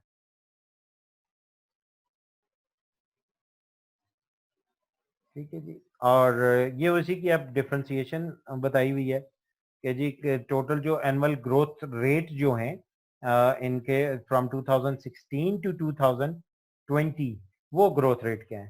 तो क्योंकि एप्लीकेशन सर्विसेज जो है सास सर्विसेज इन्हें कहते हैं, सॉफ्टवेयर एज अ सर्विस. आपने नाम सुने होंगे, 3 मेजर टाइप्स होती हैं, software as a service, platform as a service and infrastructure as a service. तो जो सॉफ्टवेयर एज अ सर्विसेज है उसकी सबसे बड़ी मार्केट है, लेकिन यहाँ पे ग्रोथ रेट की बात हो रही है. तो मार्केट अगर आप इसकी देखें तो यहाँ भी सबसे बड़ी इसी की आ रही है, और इस एप्लीकेशन में भी सबसे, इस वाली फिगर में भी सबसे बड़ी सास की है. सास का आपको पता है वैसे ही पढ़ना काफी भारी होता है. तो यहाँ पे ग्रोथ रेट आ रहा है. तो सास तो चूंकि ऑलरेडी काफी वेल एस्टैब्लिश थी, पुरानी भी जो चीजें होती थी, जैसे हम ईमेल सर्विस ले रहे हैं तो that is a SaaS service, chatting कर रहे हैं तो that is a SaaS service, ये हम Zoom internet cloud meeting use कर रहे हैं तो that is a SaaS service. So these are SaaS services. तो इनमें ग्रोथ रेट तकरीबन 15% का. Where in the infrastructure as a service, कि आप अपना इंफ्रास्ट्रक्चर ले डाउन करने की बजाय आप क्लाउड बेस्ड पे चले जाएं, तो that has a growth rate of about 23.31%, which is a huge rate. ठीक है, काफी बड़ा रेट है कि हर साल 23% का इजाफा हो जाता है. And this is a compound annual growth. ठीक है जनाब, यहाँ तक कोई क्वेश्चन तो नहीं है. Confusion about cloud computing is a very old confusion, और no longer too much true कि आप इतनी ज़्यादा नहीं है. और उसमें क्या है जी, अच्छा simple application delivery as on demand is no longer novel. Yes, क्योंकि you are doing it now specially since very very long. और the benefits of scalability, reliability, security, ease of deployment and ease of management for customers and trade-offs against worries of trust availability still stand. This is true. क्योंकि cloud पे security issue नहीं है, cloud पे issue trust है, ठीक है. People are worried because the data is being shared among or the platform is shared or the infrastructure is shared among multiple users, so there can be some breach. So there is a trust issue. ये trust issue अब काफी हद तक कम हो चुका है, but in the early days there was a huge trust issue. But the fact is that the cloud is much more secure than your own computer because आपका अपना infrastructure जो होता है, how many security measures you imply onto that. अगर आप एक normal सी company है तो कितने सिक्योरिटी मेजर्स लगाए होंगे आपने. फॉर एग्जांपल मैं अपनी ऑर्गेनाइजेशन की बात करूं, yes they do have their own services, UMS चला रही हैं और काफी सारी सर्विसेज चल रही हैं. So they have a certain level, they have a certain budget which they can spend, where is the cloud जो है they can employ more security protocols, more security measures. Why? Because their security cost is going to be divided among so many customers. तो cloud generally आपको ज्यादा secure services दे रहा होता है. And privacy issue obviously it stands along with that कि जी अगर security का है तो प्राइवेसी का भी आएगा, because there may be a privacy breach as well. Then availability, performance, ownership and supplier persistence, yes they are there. अच्छा, इसके अलावा एक और इशू होता है कि आपका लीगल इश्यूज होते हैं क्लाउड में, बिकॉज डिफरेंट कंट्रीज के डिफरेंट लीगल रूल्स होते हैं. सो सम टाइम ये हो सकता है कि आपका जो लीगल यहाँ पे रूल्स हैं वो यूनाइटेड स्टेट्स में वैसे ना हो. यूएस के तो और ज्यादा इश्यूज हैं, यूएस के तो स्टेट वाइज भी डिफरेंट है. तो आप यूएस के ही हैं तो एक स्टेट में एक रूल है तो दूसरे स्टेट में और कुछ हो सकता है, तो which creates a problem as well over here. तो पाकिस्तान में बैठे हैं और आप दुबई में या सऊदी अरब में आपने सर्विस ऑन कर ली, तो सऊदी अरब में तो शाही रूल है, तो वहाँ हो सकता है रूल कुछ और हो, आप नहीं कर सकते. कई चीजें नहीं कर सकते, या कई चीजें अलावा पाकिस्तान में नहीं है. So that can be a problem. इसी तरह प्राइवेसी के हवाले से प्राइवेसी पॉलिसीज हर जगह पे अपनी होती है, तो वो प्राइवेसी का इशू हो सकता है. तो दीज आर द कंसर्न जो कि लीगल इशू. फिर एक और बड़ा अच्छा जो फायदा है क्लाउड का वो ये है कि प्लेटफॉर्म इंडिपेंडेंस है. यस, कि आप प्लेटफॉर्म वाइज आप इंडिपेंडेंट हो जाते हैं, आपको जरूरत नहीं है अपने यहाँ पे एक तो वैसे भी लोकल वो प्लेटफॉर्म्स इंस्टॉल करने की, रन टाइम इंस्टॉल करने की. आप क्लाउड पे चले जाएं, डेटा आपका मौजूद है, आप उठा के दूसरे प्लेटफॉर्म पे चले जाएं, आप उसमें कन्वर्ट कर दें. आप Amazon S3 में कर लें, आप गूगल ब्लॉब्स में कर लें, आप अपनी स्टोरेज को कुछ भी कर सकते हैं. और but again whether it's 100% true, it's challenging, it's not very easy, and that's why we can have a problem of vendor lock-in as well. Cloud में एक प्रॉब्लम होता है जिसे हम कहते हैं वेंडर लॉक. वेंडर लॉक-इन क्या होता है? आप एक वेंडर के साथ उसकी सर्विसेज यूज करते हैं और फिर सर्विसेज यूज करते करते आप उसके इतने आदी हो जाते हैं कि you become locked with that. You can not easily leave that cloud provider. तो that is a vendor lock in. अब आप उसके क्योंकि डिपेंडेंट हो चुके होते हैं. ये नॉर्मल में भी होता है, आपको लेट्स से डिवाइसेस बनाते हैं और एक मैन्युफैक्चरर के आप डिपेंडेंट हो गए तो yes you can have an issue जो उस मैन्युफैक्चरर के. अब आप वेंडर लॉक्ड इन में हैं, अब आपने उसी की वो चीजें यूज करनी है. It's not very easy to move.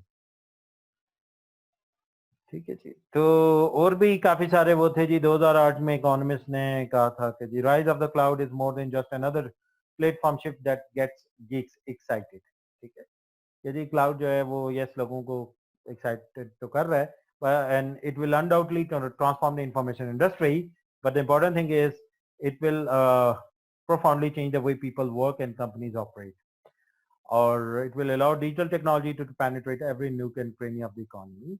And if you just substitute cloud with the internet, it will look familiar because internet was the same thing.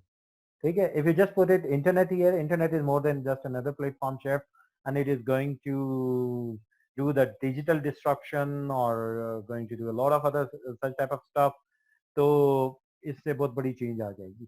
तो that is quite similar, but yes, internet was a big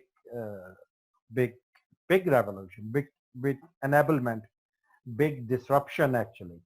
और cloud भी yes, I generally say कि cloud का क्योंकि हुआ gradual है, वो concept पहले भी मौजूद थे, मोर स्ट्रॉन्गर होते गए, लेकिन cloud is also a disruption. ठीक है, इंटरनेट एक बड़ी रेवोल्यूशन थी. How many of you think, आपको क्या लगता है क्लाउड बड़ी रेवोल्यूशन है या क्लाउड बड़ी डिस्ट्रप्शन है या इंटरनेट बड़ी डिस्ट्रप्शन है? Anyone has an opinion? Make it interactive. Clouds ये सबसे बड़ा मसला ये है ना कि इंटरैक्टिविटी थोड़ी कम हो जाती है. जी क्लाउड और अच्छा, क्लाउड बड़ी है या इंटरनेट बड़ी है? जी internet sir. Internet sir. Why जी, इंटरनेट क्यों बड़ी है जी? इंटरनेट जो एक सर एंट्री पॉइंट है ना उस क्लाउड में जाने का, तो क्लाउड तो इटसेल्फ एक ह्यूज एरिया ऑफ एप्लीकेशन है, ह्यूज मतलब डोमेन है, इतना बड़ा डोमेन है कि इंटरनेट से तो उसमें सिर्फ आप एंटर होते हैं. Internet is carrier to put you from this world to that world just. उसके बाद फिर आप उस वो world सही में है, रहते लेकिन I think internet is a much bigger disruption. The reason is because the internet is a very big enabler. क्योंकि आपके एक तो उसने बहुत बड़ी पैराडाइम शिफ्ट कर दी.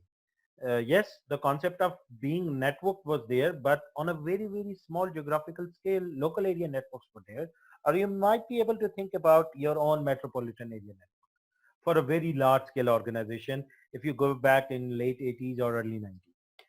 But the internet make a big disruption कि उसने दुनिया ही चेंज कर दी. उसने बहुत बड़ी चेंज की और उसी चेंज की वजह से आस्ता आस्ता आस्ता आस्ता there have been so many enablers, so many enablers. तो अब क्लाउड में भी, अब क्लाउड वाली सर्विसेज, तो प्राइवेट क्लाउड तो वही है जो पहले था. ठीक है, कुछ चीजें हमने ज्यादा उसमें कर दी, ज्यादा कस्टमाइजेशन कर दी, ज्यादा ऑटो कर दिया. अदरवाइज क्लाउड का मेजर बेनिफिट क्या, ऑटो स्केलिंग और अनलिमिटेड स्केलिंग. वो आपको प्राइवेट क्लाउड में अनलिमिटेड तो नहीं मिलती, वो पब्लिक में ही मिलती है. तो जनरली हम जब क्लाउड कहते हैं तो हम mostly we are referring to public cloud. तो उसका भी इनेबलर इंटरनेट है. इस वक्त जो क्लाउड के बाद एक बहुत बड़ी जो हमारे अगली डिसरप्शन आई, जो बहुत बड़ी डिसरप्शन है, अगर हम मेजर डिसरप्शन की बात करें तो that is internet of things. ठीक है, अगेन इंटरनेट ऑफ थिंग का जो एनेबलर है वो एक ही है, वो क्लाउड, वो इंटरनेट ही है. ठीक है, तो ये दो तीन चीजों का जो मेजर ड्राइविंग फोर्स है वो बिकॉज इंटरनेट है.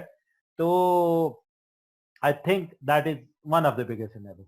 तो अगर हम बात करें इन टर्म्स ऑफ टेक्नोलॉजी की, दुनिया में पिछली गुज़श्ता 1.5 सदी में जो बड़ी बड़ी रेवोल्यूशंस हैं, तो उसमें प्रोबेबली सबसे बड़ी तो आईसी ही है. दोनों कंसेप्ट में आप कह सकते हैं कंप्यूटर भी है, लेकिन आईसी बहुत बड़ी है क्योंकि IC made the things very easy, very small.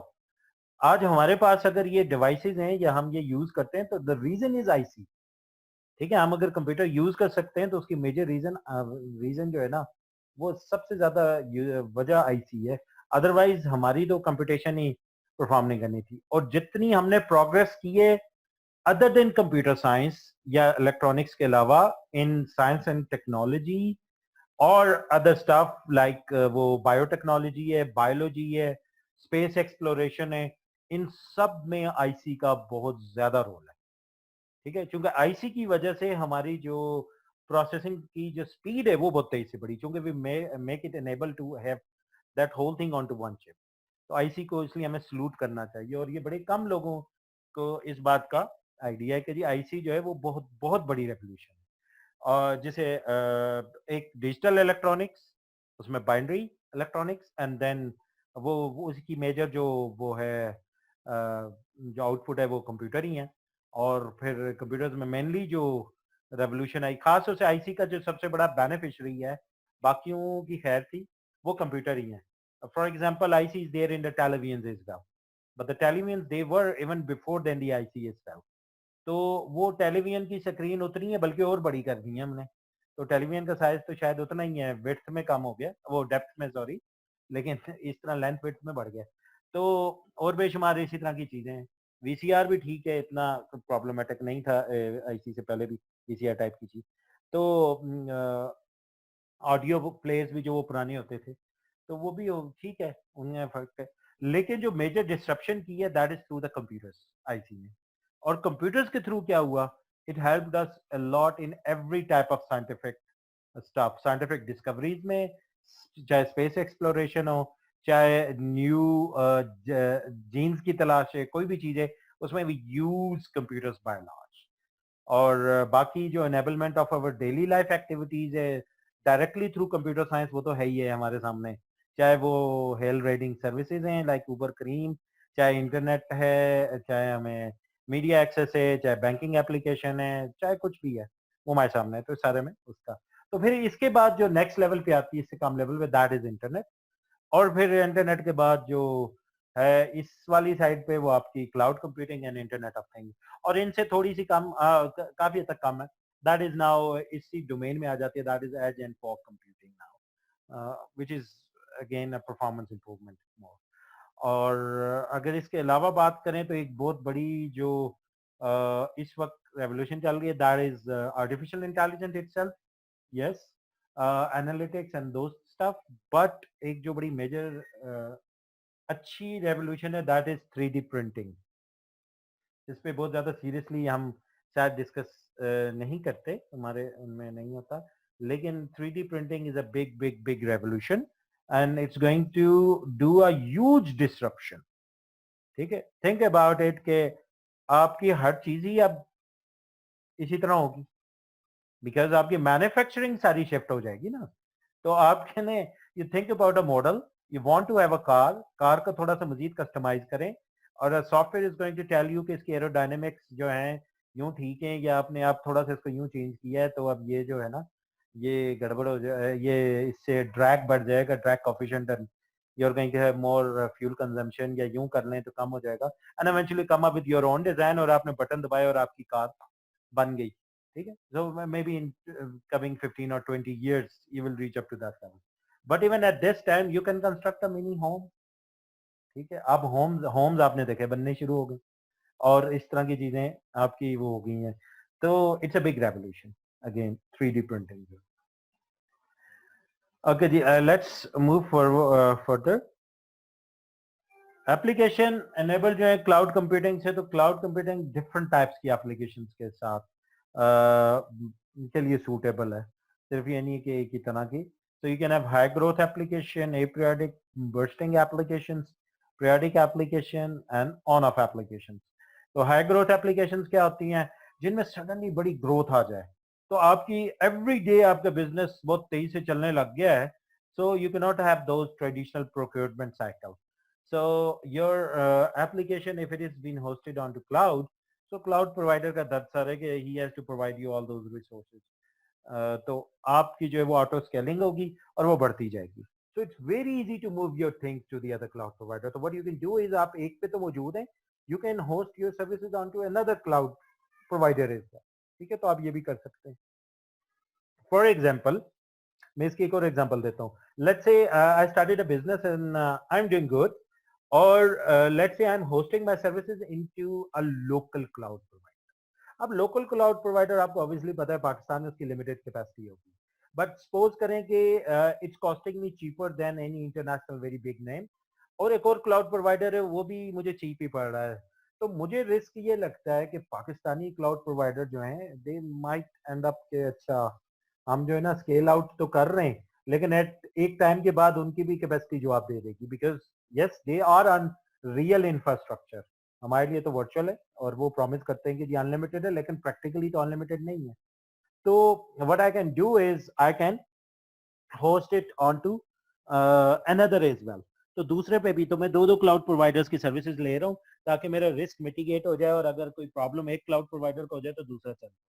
इसकी एक और एग्जांपल दूसरी तरह हो सकती है, जैसे एपीरियोडिक इसके बाद आएंगी एप्लीकेशन। एपीरियोडिक में ये कि यकायक आपका लोड बढ़ गया। ठीक है, यकायक आपका जो है ना लोड बढ़ गया, और आपके लोकल सर्वर्स के ऊपर कोई प्रॉब्लम आ गया। तो अब मैं क्या करूंगा, मैं अपने बैकअप सर्वर्स रखे हुए हैं, और बैकअप रखे हुए हैं, और बैकअप कहाँ रखे हुए हैं या लाइव रखे हुए हैं बेशक, वो मैंने रखे हुए हैं बाहर के इंटरनेशनल सर्विस प्रोवाइडर के ऊपर। So you can do that as well, you can have that strategy as well. उसकी एग्जांपल क्या है? बैंक्स के सर्वर्स हैं, तो बैंक्स ने क्लाउड्स पे होस्ट किए हैं, सबने लोकल पे किए हैं, और लेट्स से एसबीपी की रेगुलेशन है कि आपका नॉर्मल में डेटा जो है वो लोकल हो, या बिकॉज ऑफ लेटेंसी इशू आपने लोकल पे किया हुआ। तो आज के दिन गवर्नमेंट ने अनाउंस कर दिया कि जनाब पुरानी जो करेंसी खत्म हो गई है, या समथिंग दे डिड इट, और सारे जो है ना बैंक अकाउंट्स के ऊपर एकदम से बर्डन बढ़ गया। तो दे वो जो स्केल अप हुआ है, तो लोकल लिमिट को जो है वो रीच कर गए। तो क्लाउड प्रोवाइडर जो है वही बैठने शुरू हो गए। तो इस केस में अगर आपने पहले से ही अपना कॉन्टीजेंसी प्लान किया हुआ है, तो अ गुड प्लान इज कि आप अपना जो है जो बैकअप है ये अपना साथ साथ एक और जो रेप्लिका है उसे क्लाउड के ऊपर रखें, इंटरनेशनल क्लाउड पे। अब आप नहीं यूज करें, is not going to charge you a single penny. आप सिर्फ उनके कस्टमर हैं, वो आपसे कुछ भी चार्ज नहीं कर रहे। तो जो ही आपकी रिक्वायरमेंट आएगी वो चल पड़ेगी, वो वहां पे चल जाएगी, और ज्यादा होती जा रही है वो और ज्यादा चलती जाएगी। ठीक है, so for these reasons cloud is a very very good option. So ये वही आ गई एपीरियोडिक बर्स्टिंग एप्लीकेशन के सडनली आपका कोई आ गया। तो इसकी कुछ केसेस थे, जैसे CNN went down due to 9/11, क्योंकि सबने पता करना शुरू कर दिया जी कितने जहाज आगे लगे हैं उस उन टावर्स पे, तो CNN वाज डाउन। और फरवरी 14 को बिजिएस्ट डे होता है ऑफ द ईयर का। हॉलमार्क आपको पता है बहुत फेमस ऑनलाइन शॉपिंग साइट होती थी, particularly for gifts and cards and all this stuff. तो ये पहले तो बहुत ही ज्यादा फेमस थी, particularly in the US, or it went down in certain year. It's not been mentioned here on February 14 because it's the busiest day. So normal में आपके customers की आपकी accesses आती हैं, let's say in one day 10,000, तो इस दिन कम से कम 1 लाख आ गया। आपको पता है वैलेंटाइंस डे, तो बहुत ज्यादा आपकी accesses बढ़ती। फिर इसी तरह हॉलीडे सीजन है, अब बॉक्सिंग डे है, ब्लैक फ्राइडे है। अब तो पाकिस्तान में भी ये वाले सारी चीजें शुरू हो गई हैं। बॉक्सिंग डे मेरे हाल में नहीं है कभी। तो उस दिन जो है आपकी ये सेल्स आ गई और सेल्स में आपकी सडनली बढ़ गई रिक्वायरमेंट। तो they could not actually handle this thing. Dockers was crashed within 10 minutes of the free trouser promotion during Super Bowl 2010. ठीक है, तो वो भी इसी तरह। तो इस तरह के एप्लीकेशंस के लिए यू कैन हैव क्लाउड, ताकि आपको कोई ऐसा प्रॉब्लम ना हो। देन पीरियोडिक एप्लीकेशन, जैसे पहले बात की, peak hours, off peak hours. तो कभी आपको ज्यादा कंप्यूटेशन चाहिए, कभी कम चाहिए। इन अ डे भी हो सकता है, विद इन अ वीक भी हो सकता है। जैसे विद इन अ डे आपको पता है जी पीक आवर्स हैं जी, लेट्स से 9 से 5 हैं, उसके बाद हाफ पीक आवर है, और फिर बिल्कुल ऑफ पीक आवर है। और लेकिन जब आप वीकेंड पे जाते हैं तो जो पीक आवर्स पहले थे वो पीक नहीं रहते, वो शायद हाफ पीक या मिड पीक आवर हो जाए। और जो ऑफ पीक थे वो ऑफ पीक की बजाय एक्सट्रीम लो पीक आवर, लो ऑफ पीक आवर जो है कि ऑफ पीक से भी वो कम हो जाए, कि आपकी 3 या 4 मशीनें चलती हैं। आपने देखा सैटरडे संडे को वो एक्टिविटी भी नहीं हो रही होगी जो नॉर्मल में लोग ऑफ पीक में करते हैं। तो ये इसलिए आपके ये पीरियोडिक एप्लीकेशंस के लिए बहुत सूटेबल है। इसके लिए तो बहुत ज्यादा है कि आपका एक तो चार्ज उतना ही होता है जितनी आपको रिसोर्सेज चाहिए, उससे ज्यादा का चार्ज नहीं होता, और एनी टाइम अवेलेबल, आप स्केल अप स्केल डाउन कर सकते हैं। और ऑन ऑफ एप्लीकेशन, ये जिस तरह अभी भी मैंने कहा कि आप इंटरनेशनल क्लाउड वेंडर पे रख लें, जब कभी 6 महीने में आपका लोकल प्रोवाइडर नहीं प्रोवाइड कर सक रहा है, कोई मसला हो रहा है या लोकल कोई इशू हो गया, तो वो वहां पे आपकी एप्लीकेशन रन करनी शुरू हो जाएगी। इसी तरह let's say you run some simulation or some application for some time and then you keep on doing some operation, और फिर आप 2 महीने बाद, 1 महीने बाद, 3 महीने बाद, 6 महीने बाद कोई काम करते हैं, तो then you start using that. let's say audit की है, ऑडिट की एप्लीकेशन है, तो वो साल के बाद ऑडिट होता है, तो साल के बाद आप उसे चलाएंगे। so you can have this on off applications as well. Technical challenges क्या है? प्रोग्रामिंग और the use can be tricky. उसके डिफरेंट मॉड्स होते हैं, सॉरी मॉड्स होते हैं क्लाउड के यूजेज के। सबसे ज्यादा जो कॉमनली यूज होता है that is through the script, जो आप स्क्रिप्ट के थ्रू उसको करते हैं, जो एडमिनिस्ट्रेटर करते हैं, because they use it automated काम करने के लिए। देन उनके कंसोल भी अवेलेबल होता है, आप उसके ऊपर शेल बेस्ड भी काम कर सकते हैं, लाइव शेल के थ्रू। और तीसरा मोड जो होता है टिपिकली वो एपीआई बेस्ड होता है, कि आपको एपीआई एक्सेस मिल जाती है, डायरेक्ट सॉरी एपीआई कह रहा हूँ, एपीआई तो वो स्क्रिप्ट के थ्रू आप करते हैं। आपको जीयूआई बेस्ड मिल जाती है, तो आप जीयूआई पे जाके उनका कंसोल या डैशबोर्ड होता है, उस डैशबोर्ड के थ्रू आप काम करते हैं। Tools are continuously evolving, new with every passing day new tools आ रहे हैं। If you are moving large amount of data, it's still expensive, not anymore, it has become a bit inexpensive, but still yes, they do charge you for moving the data, because network traffic in or out के cloud जो है वो charge करता है आपको।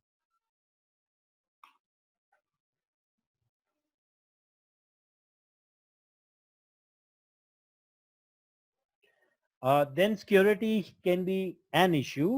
Generally, there are more trust issues कि जी security नहीं है, but yes, security can be an issue as well. Yes, cloud provider promises you and definitely delivers you better security than your own in-house infrastructure, but the problem is you are more vulnerable. क्यों? क्योंकि आप एक public जगह पर हैं, आप बाहर हैं, आप किसी के साथ shared उसमें हैं. And there are many levels of security or many types of security breaches which can be there. ठीक है, मशहूर है वो। ऐसे ही है, मैं उसकी एग्जांपल देता हूँ कि अगर वेबसाइट मेरी भी हो और इमरान खान साहब की भी हो तो ज्यादा चांस हैक होने के जो है ना वो इमरान खान साहब के, ठीक है, इसी तरह बहुत ज्यादा चांसेस हैं। और इसी तरह शाहरुख खान की हो तो उसके उनसे भी ज्यादा है। तो वजह क्या है कि सिक्योरिटी की जो पॉलिसी है बड़ी important, obscurity is the best security. अगर आपको कोई नहीं जानता तो that is the best thing. तो शाहरुख खान को चूंकि सारे लोग जानते हैं तो that's why there are more chances कि उसकी साइट पे ज्यादा अटैक्स होंगे। तो द क्लाउड प्रोवाइडर के ऊपर अटैक भी ज्यादा होंगे, ठीक है। क्लाउड प्रोवाइडर सर उसमें ये भी होता है, अगर उसी क्लाउड सर्विसेज से शाहरुख खान ने भी ली हुई है, उसी से आप सर्विसेज ले रहे हैं तो वो आप पे भी इफेक्ट करती है।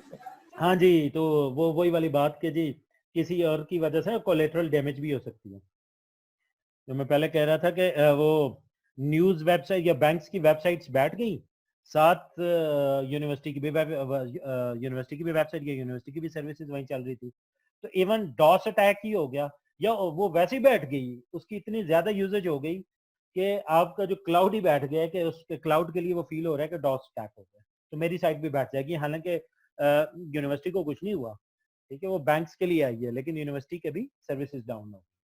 So you can have this। तो इसी तरह ये है कि यस शाहरुख खान के ऊपर अटैक हुआ और वो अटैक ये हुआ कि इस वीएम को बिठाना है, और मैं भी उसी वीएम में मेरा जो वेब सर्वर था वो होस्टेड था।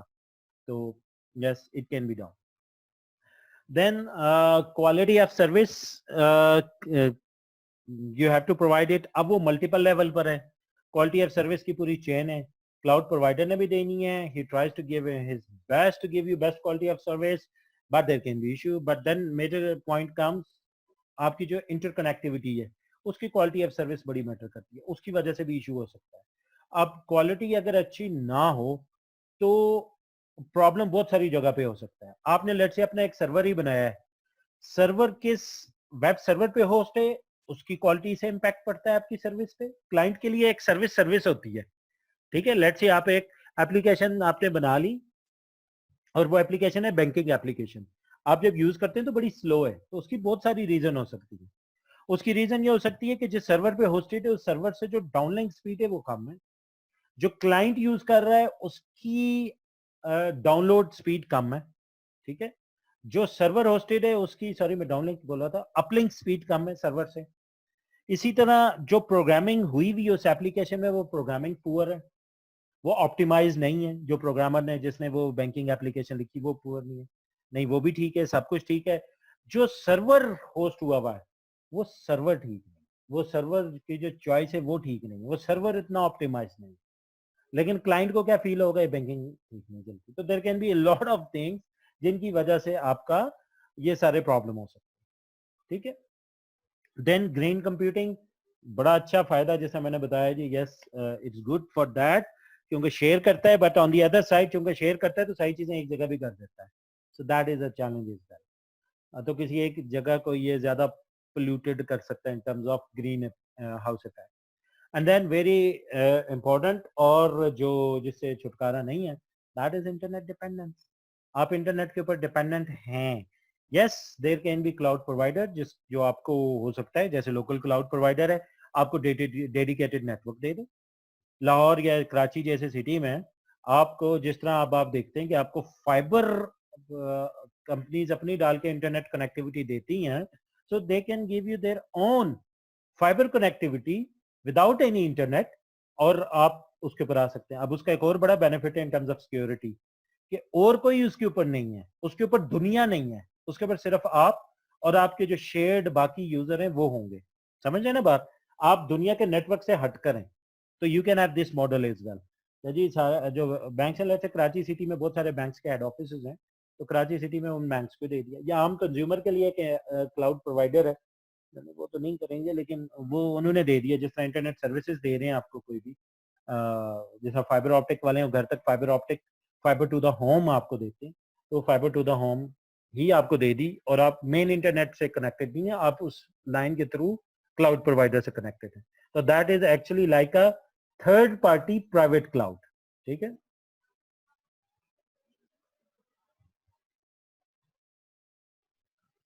और नॉन टेक्निकल चैलेंजेस क्या हैं जी?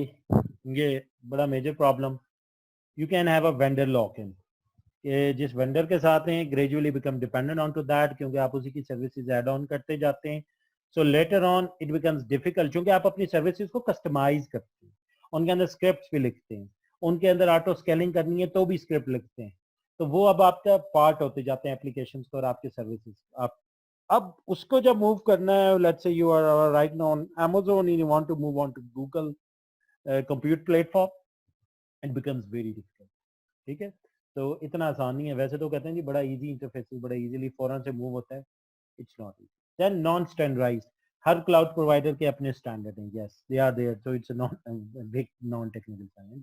Security risks are there, privacy issues are there, legal issues, जैसे मैंने पहले बताया कि डिफरेंट कंट्रीज में डिफरेंट लीगल।